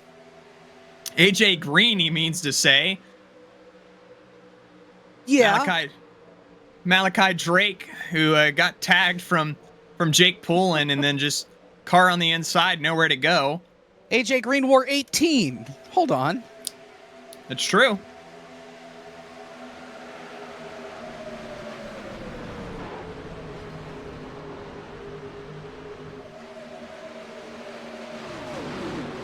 Malachi Drake took a good shot to that inside wall as well there, similar to the damage we saw from Josh Chin earlier. We'll see how much of that he's able to fix on the pit lane.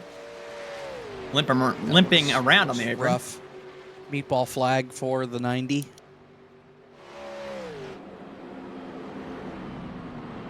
Is there any chance we can get a replay of the incredible save that David L. Brown had at the front of the field? That deserves it. Because I wouldn't mind seeing that a couple times.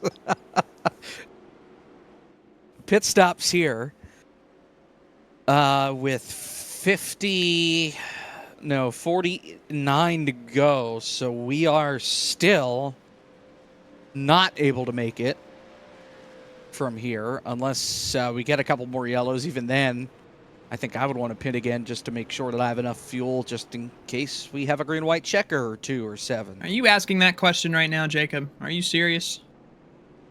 Have you seen how many wrecks we've had tonight? Michael P. That's Frisch, what I by mean. the way, wins the race off of pit road. Fuel only for him. Some of the others that were at the front of this pack decided to take 4 tires here on pit road and or fix some damage. Wyatt Gray stays out. He's the leader of the race. And here is a look at what happened to David L. Brown in the 83. Props not only to David and to Jonathan Cutlip, but everybody behind them for not absolutely just piling in. Yeah, I mean, the entire field. That should have been everybody, except for maybe AJ Green.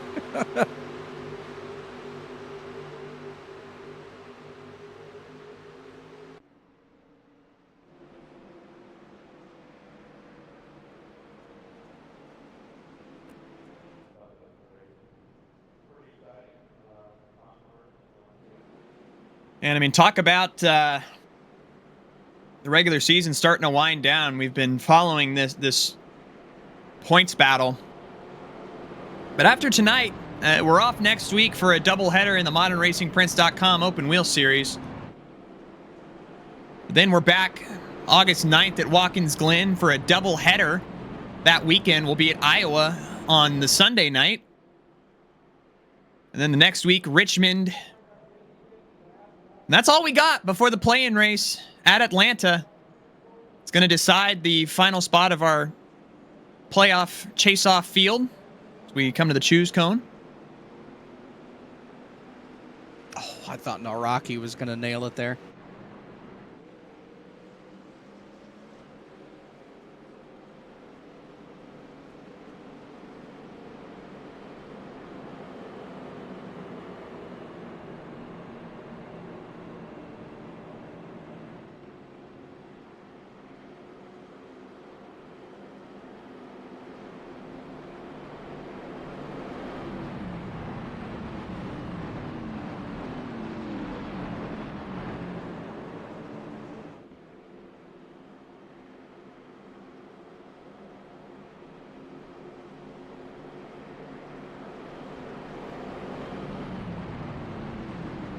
No, first 5 cars, pair of 18s on the front row. You got a 118 on the outside, and Wyatt Gray, who did not come down the pit lane. Matthew Zwack, fuel only for him. Michael P. Frisch up inside the top 3. Jake Poulin and Nate Stewart, your top 5.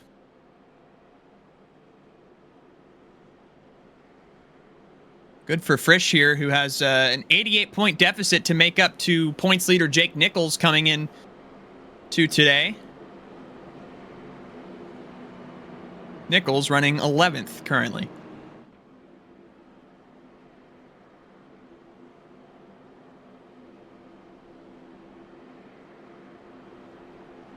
Can we just get like a Jeff Passan atomic nuclear explosion right now?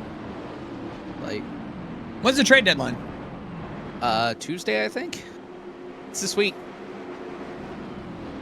The Phillies will be doing nothing. I hate to break it to you. If the Phillies do nothing, then it will be the last trade deadline I live through. So I'd rather they just trade everybody if they're going to do something like that. Oh, man. All right.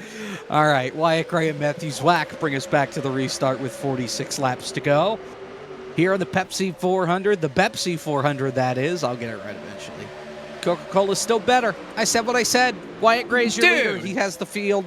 He's ahead of the field in look, Tony Stewart spit no lies in Victory Lane in 2006. All right, Pepsi did just put out a version of the real sugar I've seen in the stores, and it has been a banger so far. They're about to wreck Jake Poulin and William Schmidt. Please don't. There they go. Ashley Kolnick's got Kolnick is turned wrecked. by Jake Nichols. Ay, ay, ay.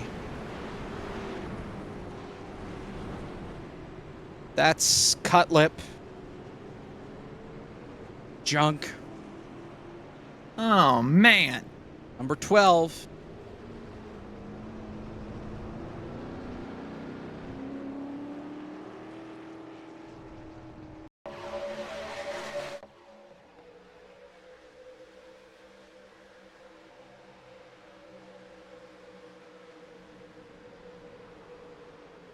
Yep.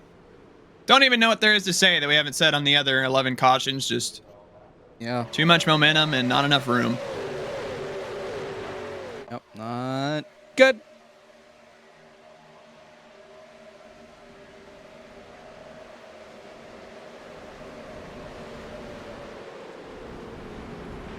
Scotty Smith in that.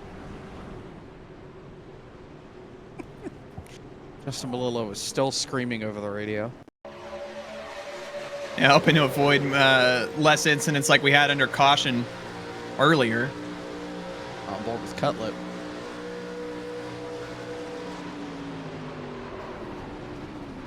Oh. I mean, he almost had it missed.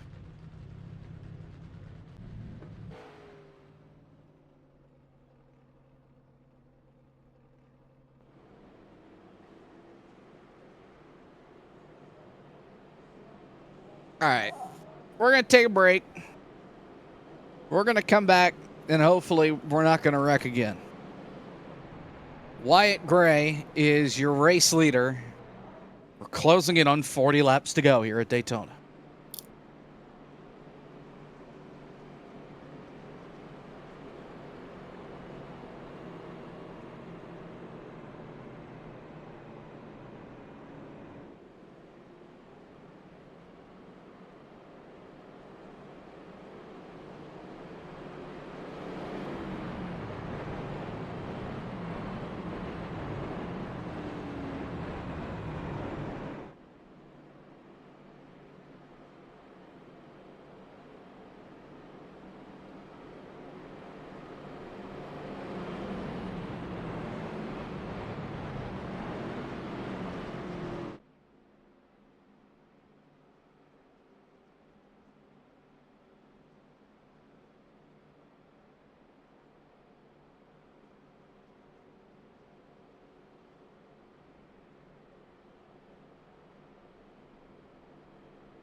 How's gonna work?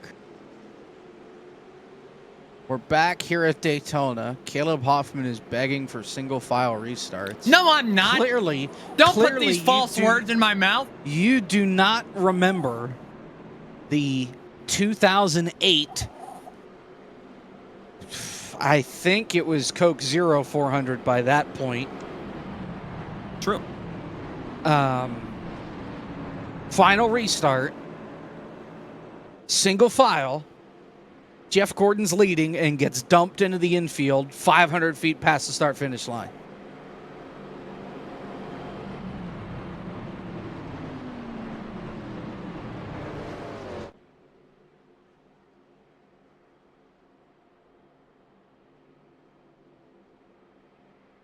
Kyle Busch won that race. Yeah.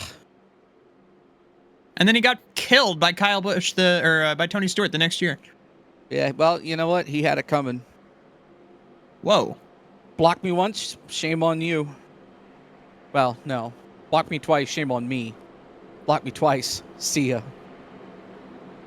It's the same exact thing that happened with Carl and Brad at Talladega earlier that year. It's just Carl got up close and personal with the fans, and Kyle kept it kind of sort of on the racetrack.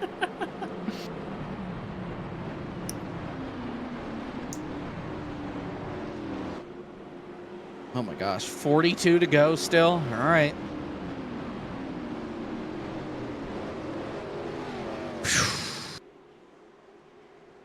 This race started 2 hours and 20 minutes ago, by the way, for those of you keeping track at home. And we still have another half hour to go. Green flag.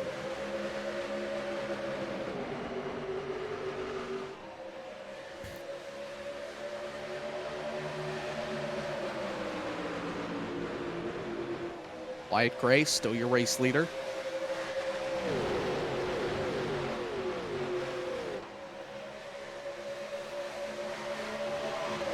Outside lane getting stacked up.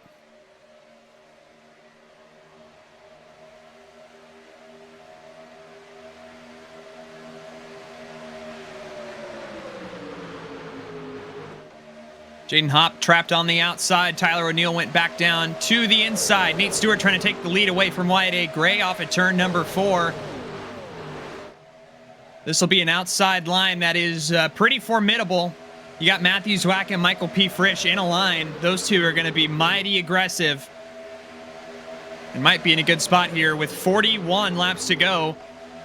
And from here, you can finally start to maybe flirt with making it to the end. You'd probably want a little more security, like you said, for green-white checkers, but that window is starting to open.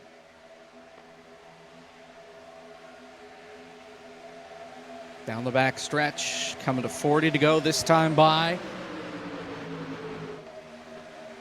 Seth Knoll, 3 wide the middle. Nate Stewart on the bottom. Jake Poulin up top. Top 4 single file. Then it's that 3 wide middle of the pack. The eye of the storm right now as we hit 40 to go. The last quarter of the race.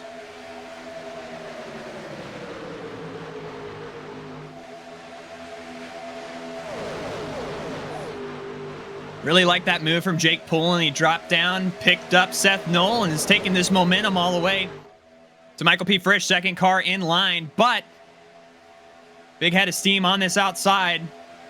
Again, I would not be surprised to see a move coming from Frisch. There it is.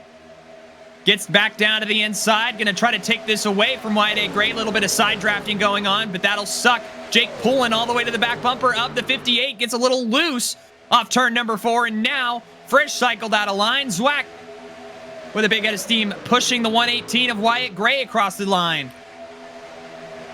You know how strong Zwack is. Led a lot of laps early. Got involved in a couple of wrecks. Had the rear bumper fall off in a freak accident at speed. He's overcome a lot to wind up second on the racetrack right now. He has Tyler O'Neill right behind him. O'Neill's had another comeback of his own after wreck score caused him to serve a black flag under green. Realistically, that was only like 15 laps ago, and here he is back on the lead lap and back in contention in third. And that's been the good thing about all these yellows is we haven't had really a lot of guys get trapped in that buffer zone. I mean, Jonathan Cutlip, Brian Zabelski, they're the only cars a lap down still on the racetrack. And even then, I mean, still running laps, I guess. But 26 cars on the lead lap. With the amount of cautions we had, pretty good. Poulin. I can't believe he didn't just wipe out.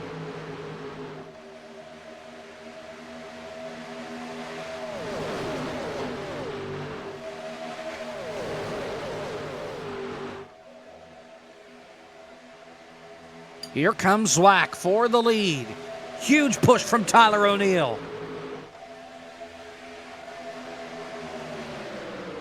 And great work there. Cattell all the way down to the inside. Got a little squirrely. Michael P. Frisch out behind him. Side by side between Cattell and Tyler O'Neill. Seth Knoll, Michael P. Frisch side by side a little further back. This outside lane should get rolling, especially when the inside lane has to check up like that. Almost a bad shove between Frisch and Cattell off turn number 2. How about Seth Knoll? He was shot out of a cannon off turn 4. Went up the middle, 3 wide, out of the tri-oval to get himself into the top 5. He already has one win here at Daytona this year. Would love to sweep here on the Barr FTF Cup Series. 36 to go.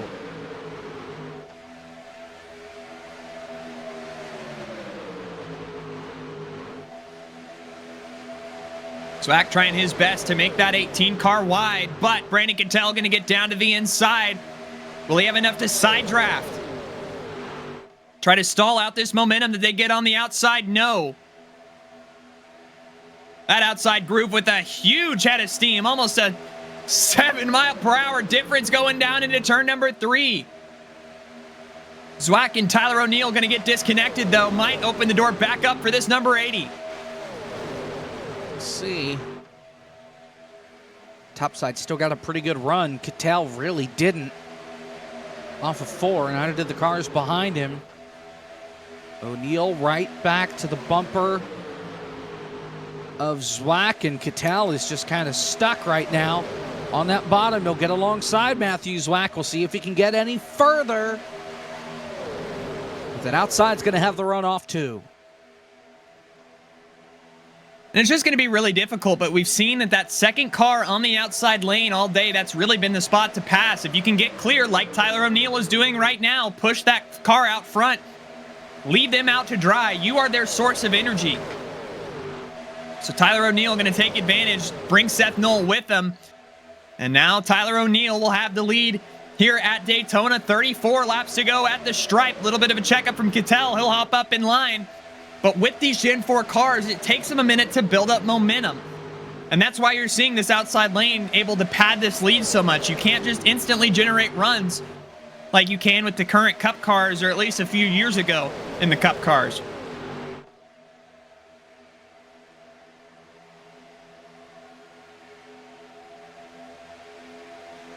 Inside line, as fast as it was, is quickly falling back through the field now. It wasn't all that long ago where they had 7 or 8 cars lined up on the bottom. Now it's just 4, and they continue to slide further and further back.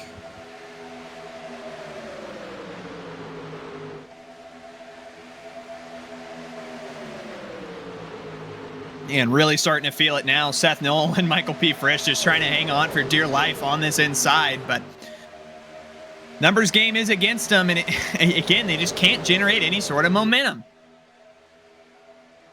And it's different if you got, wicker bills and huge spoilers that punch huge holes in the air. And it really strengthens that draft. But you got to sit in line for a minute before that run really comes to you, and there's just too much movement on this bottom right now for them to be able to do anything. You're going to have your strength in numbers. Daniel Falkingham dropping down is going to help them, but not going to be enough. If they can get a Wyatt A. Gray or a Matthew Zwack, I could really see this inside becoming formidable again, but until then, they are just going to have to try maintain their ground.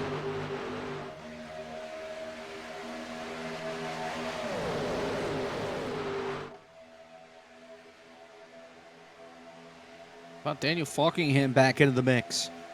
He's another driver that had their bumpers fall off for no reason. Up here fighting for the lead. Yeah, I'm glad it hasn't taken him out of the race again. I mean, was completely out of his control. The bumper just disappeared. Got it repaired, though, and is back. He and Matthew Zwack both, ironically enough, side by side right now for the second position. Were those two drivers affected?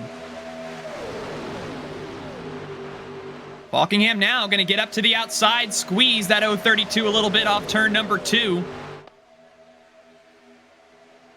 Not enough to kill any sort of momentum they get. They'll get stacked up on this outside lane.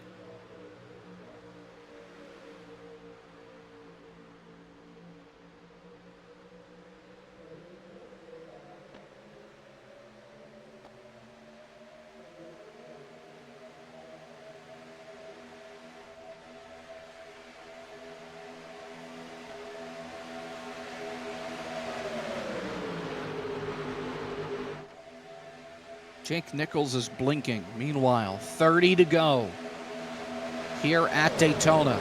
Jake Nichols is gone. fallen out from the session. Rip.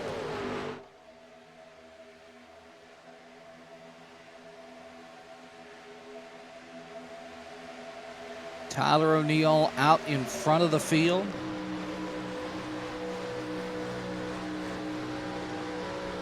David O'Brown points out that this will likely be the first race that Nichols does not finish on the lead lap. That's your championship leader in the 63. Yeah, and Michael P. Frisch, love to hear that.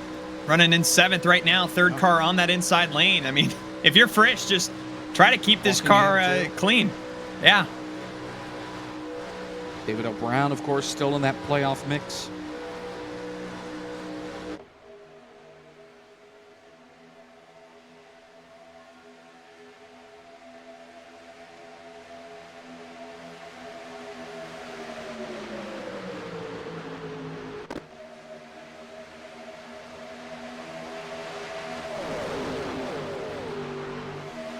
And again, we were talking about some of these points battles. Again, there is not a lot of time left. And one of those drivers I had my eyes on that did have speed tonight, Blake Reynolds, obviously was involved in that wreck in turn 3. One car blinking. Wyatt A. Gray comes back quickly.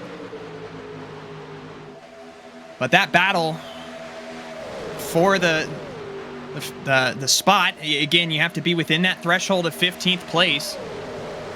But you want ideally control of that so you don't have to be one of 10 or 11 drivers that's in contention for that final playoff spot come Atlanta. But Blake Reynolds was firmly in that discussion, obviously going to lose some ground to the cutoff tonight. Ashley Kolnick currently holds that 15th spot, which would be the final spot locked in after Richmond. But a lot can happen between now and then. That is also how tight true. The points are back there.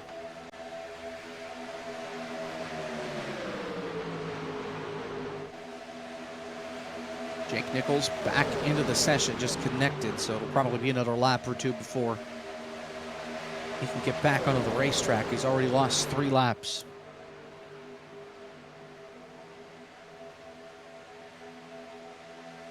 Ooh, Zwack tagged the outside wall for a moment. Might give the inside lane a little bit of an opportunity here, especially going down into turns 3 and 4. Now, Tyler O'Neill's done a fantastic job of making that car wide and dropping down to steal the momentum in the corners from that inside group, then coming back up and grabbing the run from the outside. But a little bit of a blow. Outside lane gets that momentum back rolling quickly, though. Good recovery, all things considered.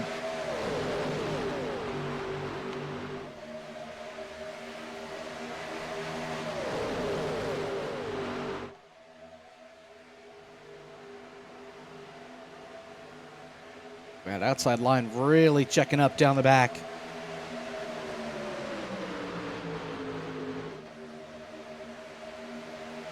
Oh, and O'Neill, a little bit of goodbye. Slip up. O'Neill gets shuffled out of the deck. Put Daniel Falkingham out in front, coming to 25 laps to go. Oh, there the... Ay. Somehow kept it together through the dry oval.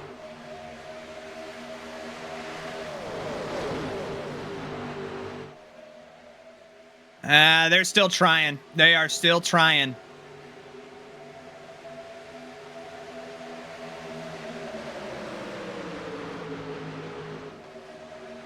I think the other thing you have to consider here, Jacob, is that most of this field not good. I don't know if anybody's good to the end right now, especially Wyatt A. Gray. Here they come. Pit stops, green flag, pit stops. It's the money stop. Noel Poulin sped. He had to have. No, somehow he did not. I don't know how. But he made it to pit road speed. McAdams is in. Josh Chin is in. Here's the rest of the field off of 2.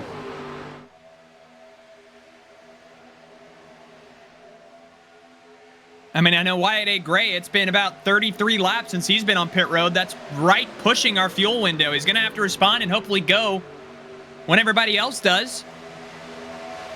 Well, but remember, he had caution laps in there, so he can probably go a couple more. But everybody else in this group can easily go another 10 laps.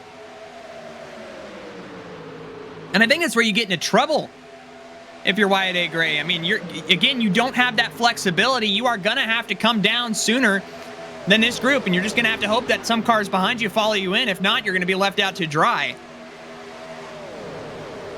Or a caution. Maybe you can catch... Yeah, that too. Not like we have had a shortage of them tonight or anything. Don't even talk about them. Don't reference them. The last thing we need. Been slowed 12 times tonight.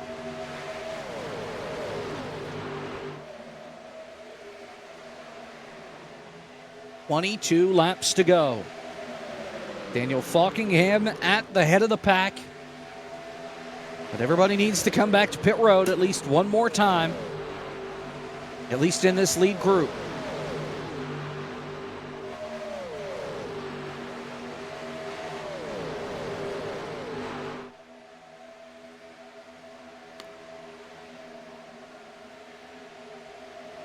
Matthew Zwack over the radio says that he's going to pit once they catch the cars in front of him. That's Scotty Smith, David L. Brown, Justin Malillo, Ashley Kolonix, and Jake Nichols. So probably in a lap or two is when Zwack will make the stop. And you know Matthew Zwack, as soon as he comes down, Wyatt A. Gray going to be following him all the way down. Yeah, Zwack says he's pitting this time. Wyatt Gray as well. Frisch as well. Daniel Falkingham as well. So this is going to be most of your leaders that have not pitted yet are going to do so right here. We have been incident-free to this point in green flag pit stops tonight. This just being our second round of them. Don't speed and don't overshoot your box. Money stop time right here.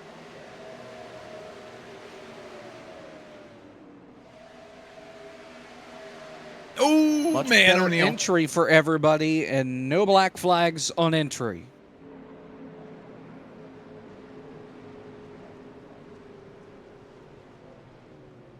Frisch had to back up.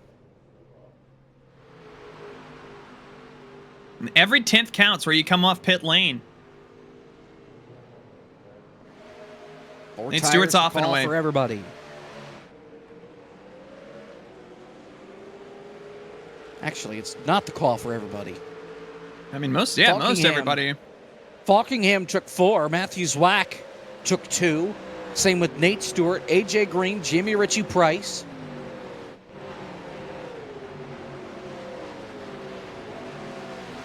O'Neal and Wyatt Gray.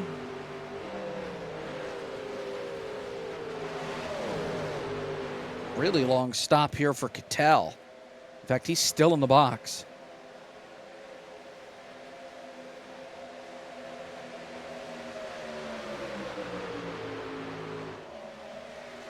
I mean, was on pit road for a minute. Not sure what happened to Cattell there, but absolutely going to be out of contention without a caution. And 1 lap down right now.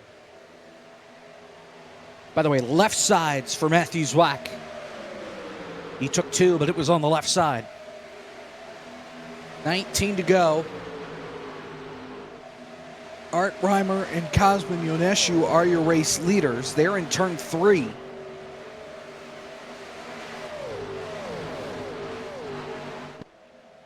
Oh, and they're wrecking. Jamie Ritchie Crash. Price is around off of William Caution's Schmidt. out.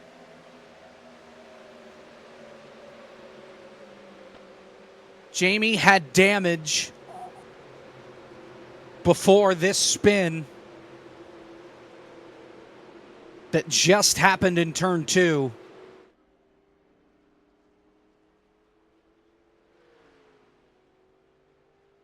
That was right around Wow. some of that group.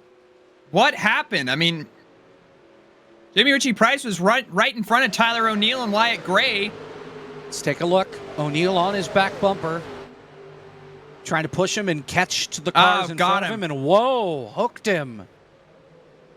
And then the right front suspension broken, and William Schmidt just drives into him with nowhere to go, trying to figure out where the nine's going. And unfortunately for him, he picked the wrong lane.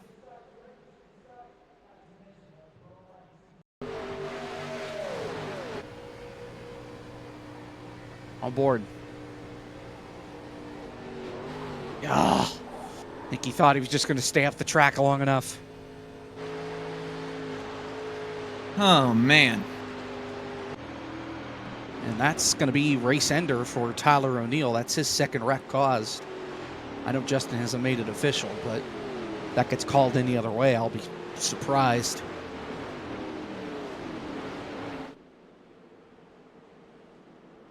So Art Reimer's your race leader. He will pit. Now, everybody that had just come onto pit road is back on the lead lap. And they will bring some of these guys back onto pit road. Jake Poulin is coming in. Tyler O'Neill is back on the pit road. Justin Malillo, William Schmidt, obviously he has damage. Jamie Ritchie Price with a meatball flag. He'll have to come to pit road. Jaden Hopp is the leader of the race with 17 laps to go.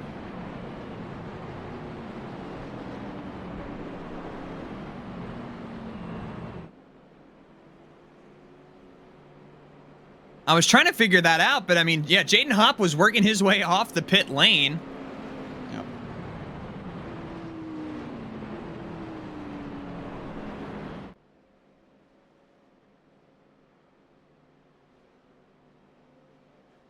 And Matthew Zwack and Nate Stewart they both had momentum, but the caution came out just before they passed Jaden Hopp, so works out swell for him.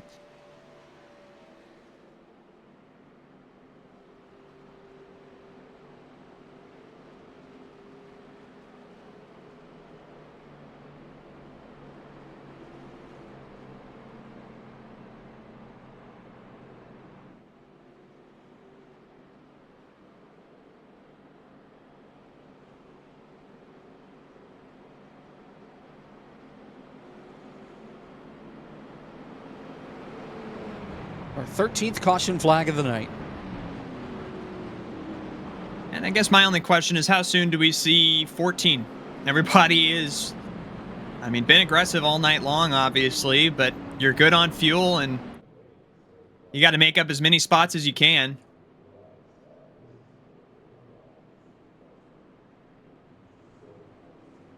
Choosing.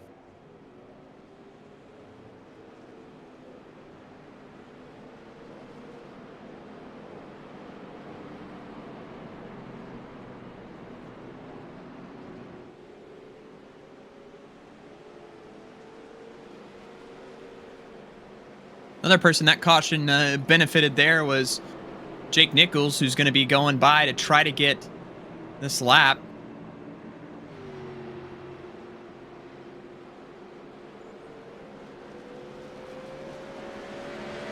There he goes. He'll only be one down. He'll join Jamie Ritchie Price and Tyler O'Neill. Tyler O'Neill, by the way,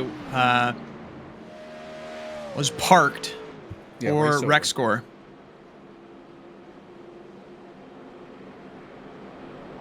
Which I know he's not too happy about that, but Those the rules. yep.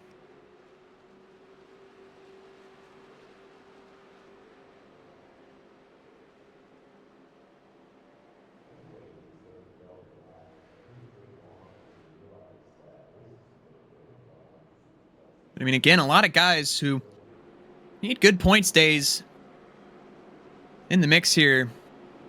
Jaden Hopp, Kevin McAdams, both firmly inside the top 10.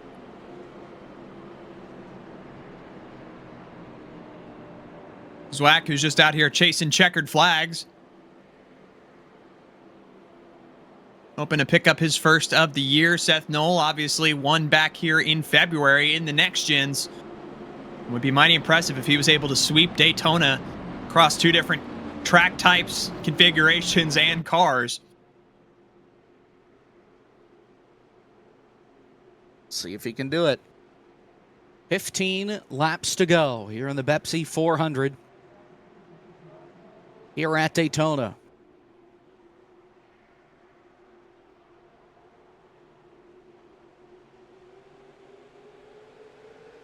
Jaden Hop on the gas, green flag.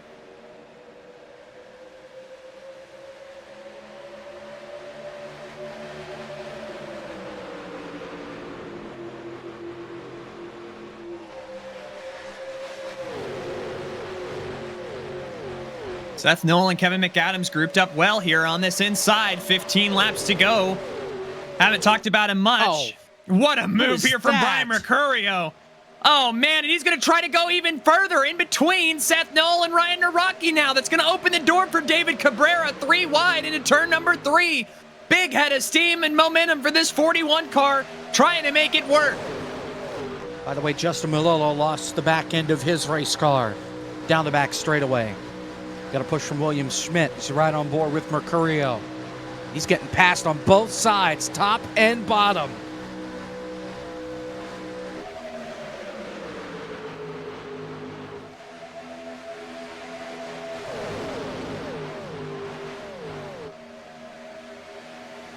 And again, despite all this, in the exact same situation we were before pit stops, this bottom lane's just got to figure out something to get it going. And that's why you're seeing the aggressiveness from guys like Brian Mercurio. Make your own destiny up the middle here. David Cabrera did a really good job of getting up to that high side and actually passed the 41 in Mercurio there. But I think it's going to take somebody in this group of 5 up on the high lane, dropping down. Off of 4, we stay green. Hop still your leader. Cabrera trying to lead the bottom side. Here comes McAdams with a huge run. Stay right behind the 31.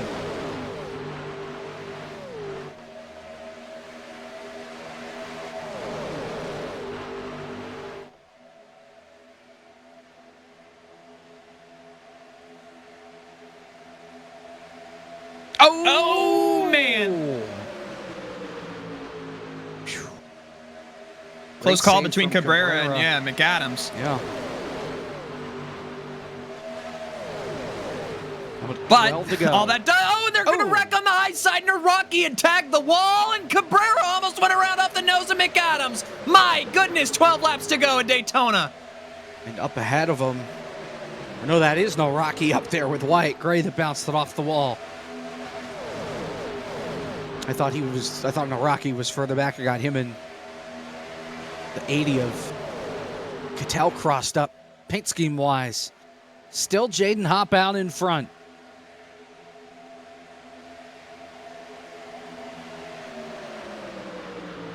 Again, Brian Mercurio's doing a great job cutting into this deficit. You got Nate Stewart up on the outside, but again, I think it's going to have to be one of these guys dropping down to the bottom lane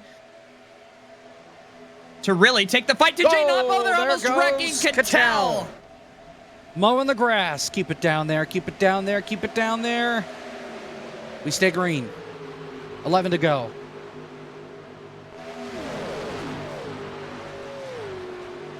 Moves are only going to get crazier as we get inside 10 to go. Again, fuel not an issue for anyone at this point.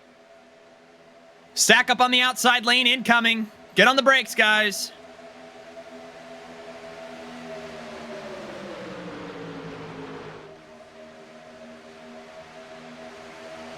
And that's where this outside lane really falters. You can see Mercurio cutting into that gap when they get to that corner entry and all have to stack up to account for each other. Bulkingham and Mercurio doing a fantastic job down here on the inside. Again, just a few more cars to join them, and I think they're actually going to be able to bring the fight to the outside lane, really, for what feels like the first time today. Mercurio pulls alongside Zwack now. Off turn number 2. Oh, there goes Wyatt Gray. He's in the wall with Cabrera. Everybody scatters. We stay green with now 9.5 laps to go. But that's really shuffled the deck here. Yeah, everything good that inside lane had going. They got to get it recollected. They are now once again at the disadvantage. AJ Green drops back down. Seth Knoll is up high. Will take the momentum to the back bumper, the 58. Look at the roll below the 58. Seth Knoll. Whew. Well, it stalled out as quickly as it formed, but Was hauling the mail there for a second. And don't make contact here again. Wyatt Gray and Frisch are trying. Gonna stack up this inside again. All this positive momentum they had going, and it's gone. Mercurio is once again a 3, almost 4 car length disadvantage.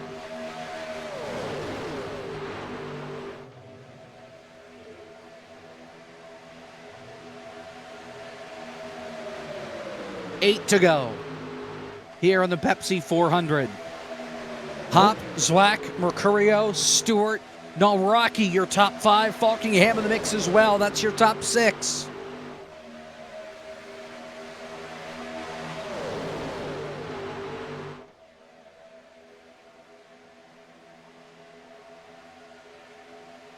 I guess the question now is, when do we see that move? And Frisch is going to drop out of line. I think he got shuffled out from AJ Green, and they make a little bit of contact. Gray's going to go around. 14. Got wets. And it's our 14th caution of the night. Inside 10 laps to go. The good news for Jake Nichols is this will get him back onto the lead lap. Bad news for everybody else. That means another restart.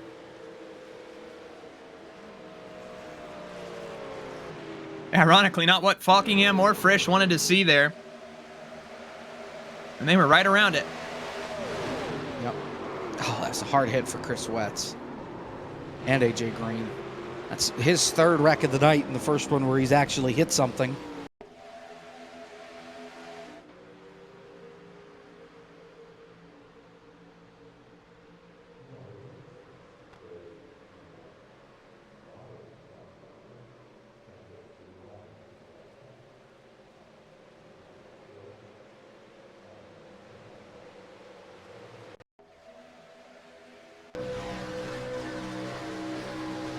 Another on board with AJ Green. And just ran out of room.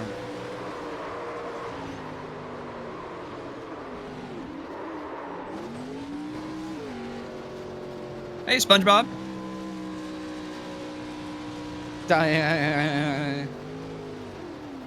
All right, never do that again.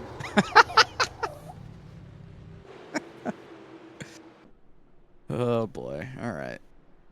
We just cut that out of the broadcast when we archive this. If we archive this. Yeah. Zach Johnson. Yeah, famous last words. It's archived. Yeah, it's on YouTube. We'll see it public in about 5 years.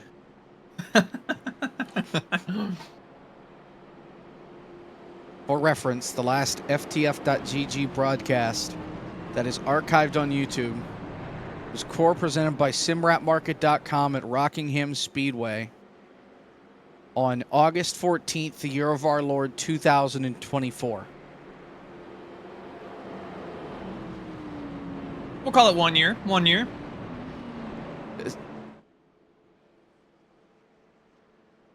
This isn't being streamed correctly? All right. So that means everything that has been broadcast in the last who knows how long is not archived there. All right, well, while we figure that out, take a look at how this race has broken down. Lap 155 of 160. We do have, if you're wondering, with how tonight's gone so far, 3 green-white checkers at our disposal. We choose to use them, or need to use them. First attempt is your typical green-white checkered. Second attempt the same way. Third attempt, gonna say green no matter what. But again, that's only there if we need it. If the field can surprise us here and race this thing green to the end. All they have to do is make it to the white flag. Should be choosing this time. Choose? Question mark? Yes. Yes, we are. And again, I was really excited out of what I saw out of Brian Mercurio and company there on the inside lane. If Mercurio can get a jump here, he might have an opportunity to dethrone Jaden Hopp up at the front of the field.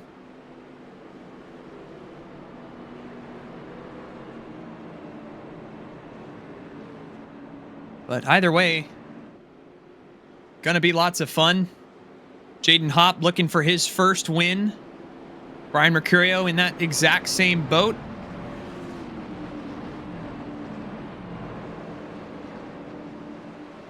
I mean, your first guy that's gotten a victory lane here is Frisch, who's up in 5th. Yeah, Frisch and Falkingham both with wins this year. Everybody else in the top 10 has not gone to victory lane this year. In fact, outside of those two, the next person that has won is Seth Knoll back in 15th. And then you have David L. Brown back in 20th. That's it as far as drivers on the lead lap. There are 22 of them. And only 4 of those drivers have won a race this year. There are plenty that have won already in the past. Guys like Nate Stewart, he won at Talladega a couple of years ago. Ryan Rocky, he's won before. Kevin McAdams has a win here in the past. Cosman, former Barr Visuals FTF 500 champion from a couple of years ago.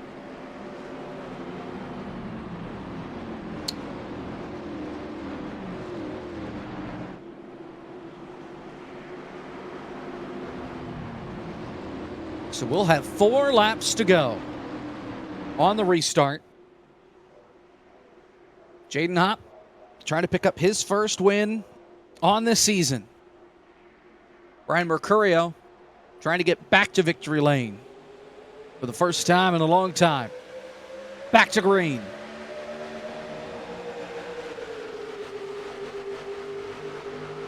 And a great job being organized here for Mercurio and Nate Stewart. Just don't have a lot of help from behind. Jaden Hopp, Matthew Zwack, and Daniel Falkingham did a great job as well. Nate Stewart going to say, sayonara, we'll be seeing you. Cycle Mercurio out, who now has to get to the front bumper of Michael P. Frisch. Jaden Hopp and Matthew Zwack all over each other, building up about a 10th out in front of Falkingham and Nate Stewart, who should have a big head of steam down the back straightaway. Will Falkingham choose to take it? No, not yet. You have to time this final move perfectly. On board with Mercurio. His last win nearly 3 years ago at Watkins Glen. Here in the Barr Visuals FTF Cup Series. He has Michael P. Frisch to push. 3 laps to go across the line. Here's Zwack to the bottom. Picks up Falkingham. That bottom side stacks up. Jaden Hopp's been abandoned. Matthew Zwack to the lead for the first time since the opening lap. Oh, and Nate Stewart's in the wall! Thought he was going to go around. Big save from the 4 to keep us green. Meanwhile, side by side. The lead. How in the world did he get to the front? He jumps up. He's clear. And now it's Mercurio leading the way on the bottom. Gonna see a lot more of that here. Everybody jostling for positions, and you have to go now. If you want to have any type of a shot coming to 2 laps to go, you can't just pull a run out of anywhere. You got to go right now. And that's why you're seeing this aggressiveness pick back up. We're still side by side. Oh, Nate Stewart's around. Caution's out. We're going to overtime. Into the inside wall. Daniel Falkingham, your leader. And we'll dive into our bucket of attempts at a green-white checkered. And we saw Nate Stewart get a little wide off of turn 2. Did it again off of 4, and this time he takes a spill to the inside wall. And he's another one that's had such a good run going tonight.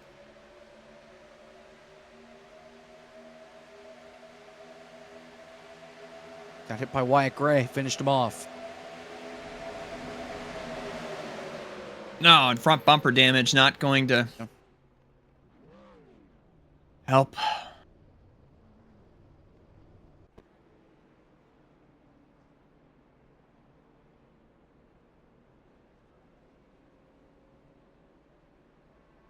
It's the 15th caution flag of the night. Justin Malolo wants that replay again, but from far chase. Zach. We'll go searching. We have the technology. Maybe. Hopefully. That's not far chase. It is not far chase.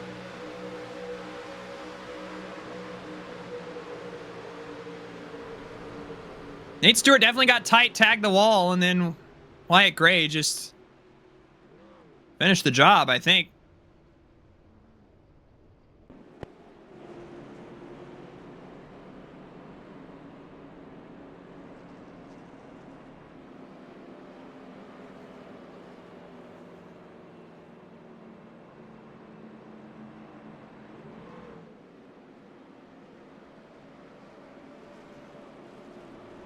Nate Stewart, the cause for that. He'll go to the tail end.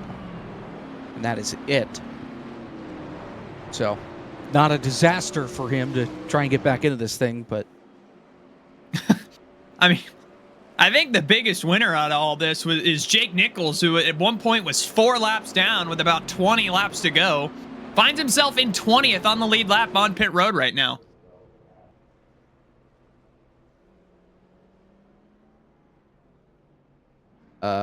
Hello, Chris Wetz, who does not have a tripod. Don't take me out, coach. I can still race. He doesn't even have a meatball flag. What? Hey, how does that work? Oh, that'll do it. I think this has been going on for some time now. We haven't had the time to be looking at it, but Chris Wetz has not had a right front tire. He tried to stop in his box. Or no, he just pulled over on pit road and then started driving again.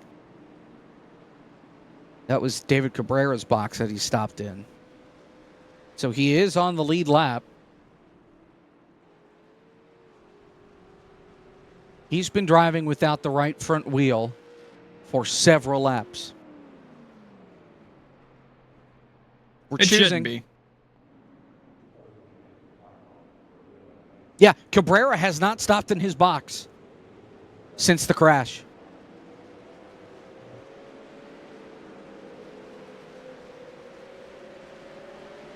Cabrera? Sorry, Wetz. I know you. I know who you are. Well, we know who Daniel Falkingham is. He's one of the few drivers that has multiple wins this year. Parker White batting .500 on the year. 6 starts, 3 wins. Of course. It's 32nd in points, though, so he's going to miss the playoffs. Daniel Falkingham and Michael Guest each with 2 wins. And then Frisch, Knoll, Brown, Tinsley, Doucette, Reynolds, Conklin, Armstrong, Novak, DeMerchant, Cattell. All with wins. I didn't even realize that Cattell won this year. I think I did know that, but... So add Cattell into the mix of drivers that have already won this year that are still left.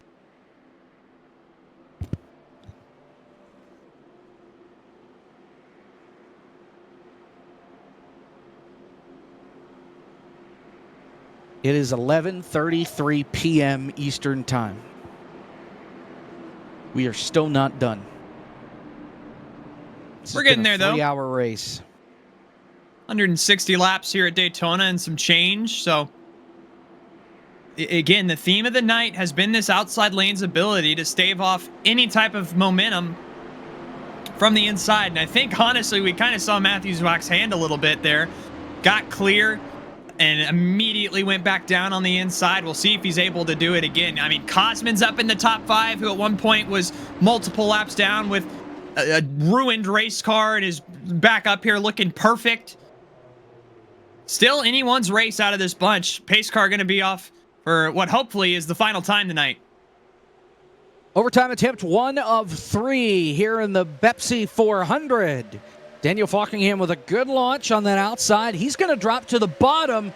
And at this point, I think he's just going to try and play Dale Jr. and block every lane he can for the next 5 miles. Well, again, the only reliable spot we've seen people able to pass is that second car on the outside. If you can generate that momentum, if you're Matthew Zwack, hopefully get clear that inside, then take that momentum and drop down, leave the leader out to dry. I think Falkingham's trying to do his best impression to not let that happen. Meanwhile, we're side by side, and Iraqi going to get shuffled out of line. A big push from Seth Nolan, almost gets spun. Is Brian Mercurio no way. saves it. I don't know how he did. Cosman going to drop down to the bottom, coming off of turn number 4. This time by to take the white flag. Mercurio threw a huge block on Naraki. I can't believe it worked. Cattell in the wall off of 4. Falkingham, your leader. They'll make it back to the white flag. One more lap to go at Daytona. Here's Frisch muscling his way up the middle. It's Falkingham and Zwack out in front. Frisch in third, but he's 2 car lengths back. But if Matthew Zwack pulls out of line, if you're lined up here with Kevin, you're going to have the momentum. He's going to have the momentum anyways. Pulls down to the inside of Zwack. Now, Falkingham going to have to stave off this run from There the they 58 of Michael P. Frisch. They're wrecking big time. Meanwhile, the outside lane is up and formed. Going into turn number 3, here comes the move from Zwack. Zwack to the inside, jumps back to the outside, pushed Falkingham out in front. Can anybody gather a run through 3 and 4? Here comes Zwack. On the outside, Frisch jumps high. Falkingham throws the block. There's contact. Side by side of the line, Michael P. Frisch is going to do it. He wins the Bepsi 400 at Daytona with a thrilling pass on the last lap. Inside, outside, he gets the checkered flag. Played that just about perfectly. 3/100ths of a second, the margin of victory for Michael P. Frisch. It's his second of the season.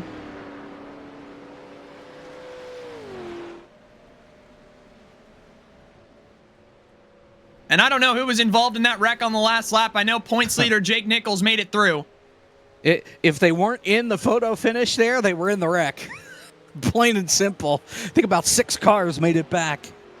I lied. Jake Nichols was 100% in that wreck. Yeah. I just saw him with the top 10, but yeah. Yeah, we had 6, 7, 8 cars come across the start-finish line. Everybody else wrecked. Michael P. Frisch burning down the house through the grass here at Daytona. He's done it again. oh man. And what a night here from Daytona.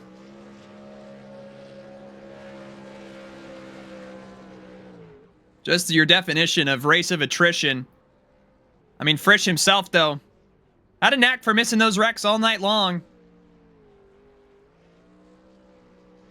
And pick up he win has number 2. Has to thank Kevin McAdams for that. We can get a replay of that last lap. So the wreck happens here with Seth Nolan Cosman. They make contact, and then just everybody stacks up, runs out of room, and nobody's getting out of the gas at this point. Mercurio gets tapped.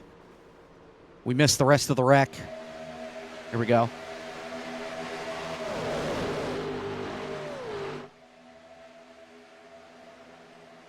And usually we're used to seeing them do this off of 4 and not off of 2. See Poulin get whacked. He's able to at least keep it going. A couple of hard hits.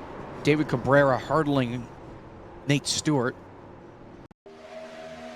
Meanwhile, for the leaders here, if you watch Frisch and Kevin McAdams, this angle won't show it, but watch the 26. They get hooked together here getting into turn number 3, and Kevin does not leave the back bumper of that 58 until Frisch makes the move to the outside. Right here, once he clears Zwack, he pops up to the outside, and it's that momentum that gets him ahead of Falkingham and into victory lane.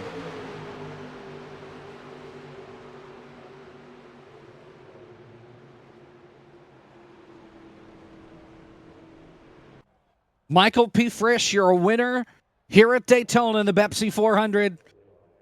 A lot of wrecks between now and then. Take us through that final restart. Well, that final restart, the whole gang was up there with NFR. We kind of threw a wrench in our strategy. Everyone kind of took 2 on that final couple, I think, with 20 to go or whatever. A lot of people opted for left side since that's what it weared. But we took 4, so we kind of wanted to play offense through getting through the pack, and we finally managed to get all the way up there. And just, we had to stay up there and put ourselves in that position with this car because track position was so key tonight, especially with how aggressive you can be and non-aggressive you can be. But I thought it was really over off turn 2. I had nobody behind me, and then I seen a little red car with the Cheez-It logo, and that was Mr. Kevin McAdams with the Savior push coming into 3. And I kind of ran just hoping I would have a chance. The lane would open up off turn 4, and sure behold, a little pocket opened up, and I grabbed Daniel Folkengham's good old right rear and snagged him on back for the victory. Second win on the year. We're closing in on playoff time. Is this like Tony Stewart in the mid-2000s? Gets hot during the summer. Watch out. Here comes Frisch.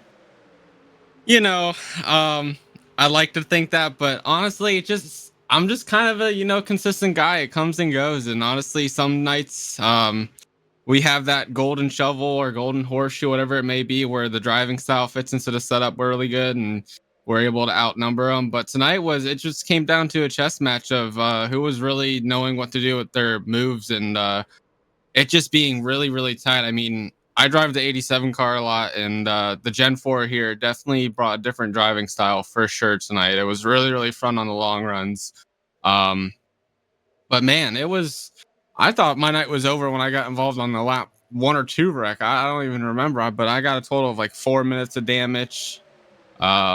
So I thought our night was over there, but I couldn't believe it that we're in victory lane right now with that much damage. But I'm trying to just collect my thoughts, honestly, because it's been a wild night. I'm gonna be honest.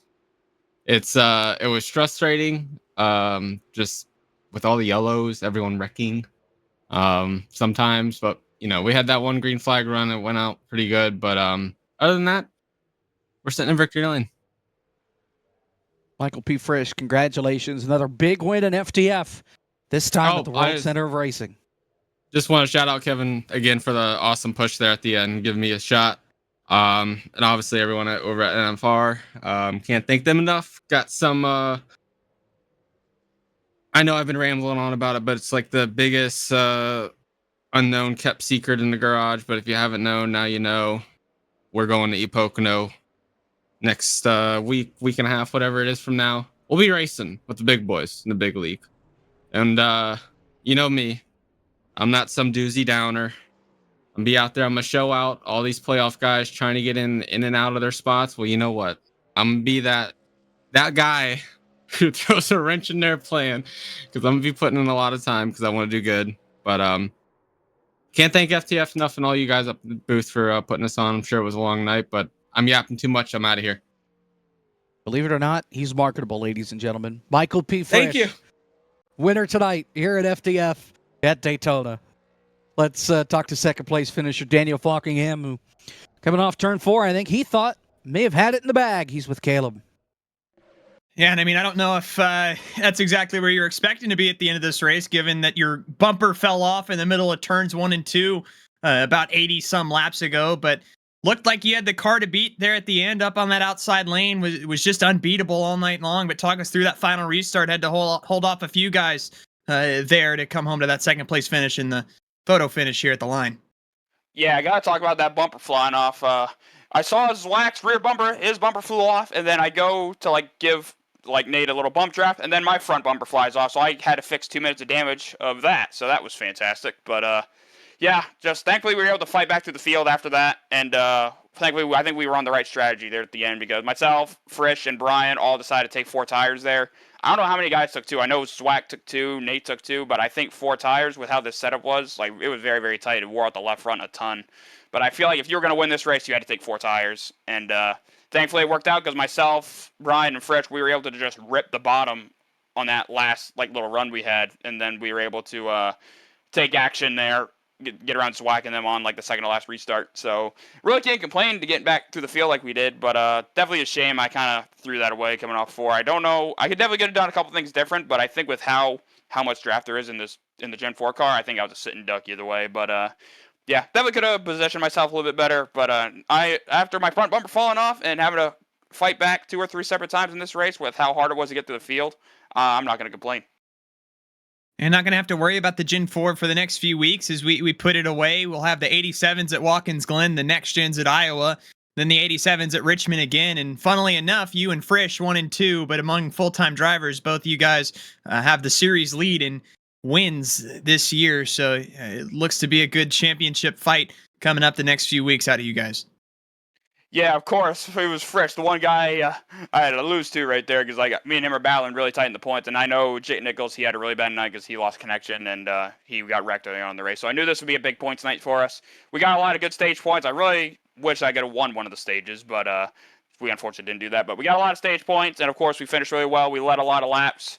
So like I said, it's a really, really good points night when it's a very, very long race and anything can happen at these super speedways. So glad to get out of this alive and ready to go on to the next one. Even though I am not very good in the 87 car, but it's a road course, and I feel like I can get around road courses pretty well. So we'll see what we can do next week, but or whenever we go racing again. But like I said, great night. Congrats to Frisch on the win, and yeah, overall good night for us.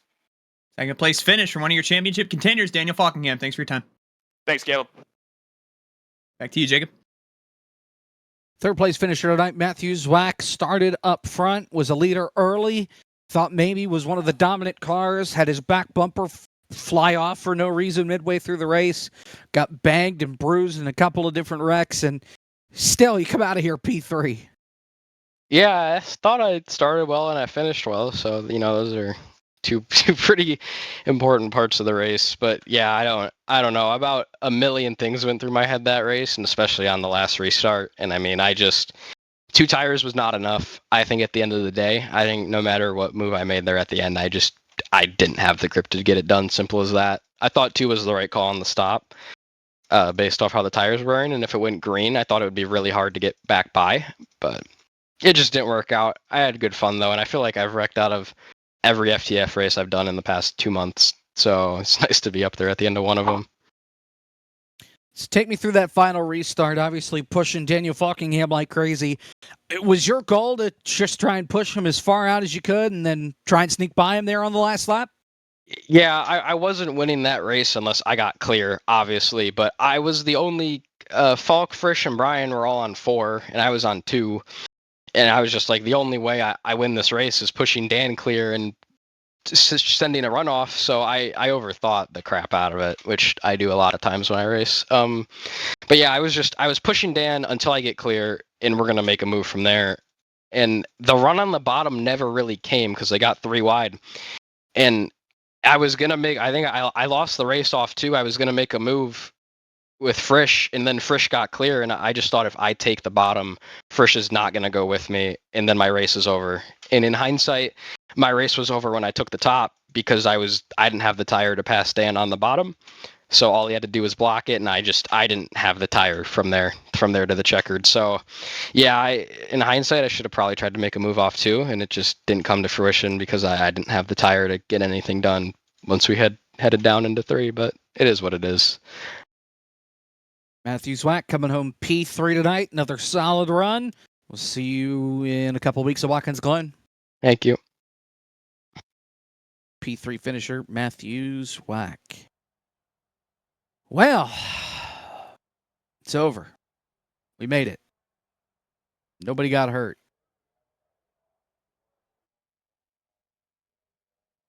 Yeah, and I mean, all the feels, you heard that from the drivers tonight as well, but 15 cautions and overtime thrown in there as well, but it all comes down to that photo finish, right? But all in all, Michael P. Frisch and Daniel Falkingham, I think it's fitting, again, those 2 guys in that championship fight, along with Jake Nichols, who had to battle back some demons of his own with the internet. As your points leader. Are you kidding me? Hello? It's over. Go home. I'm going to bed.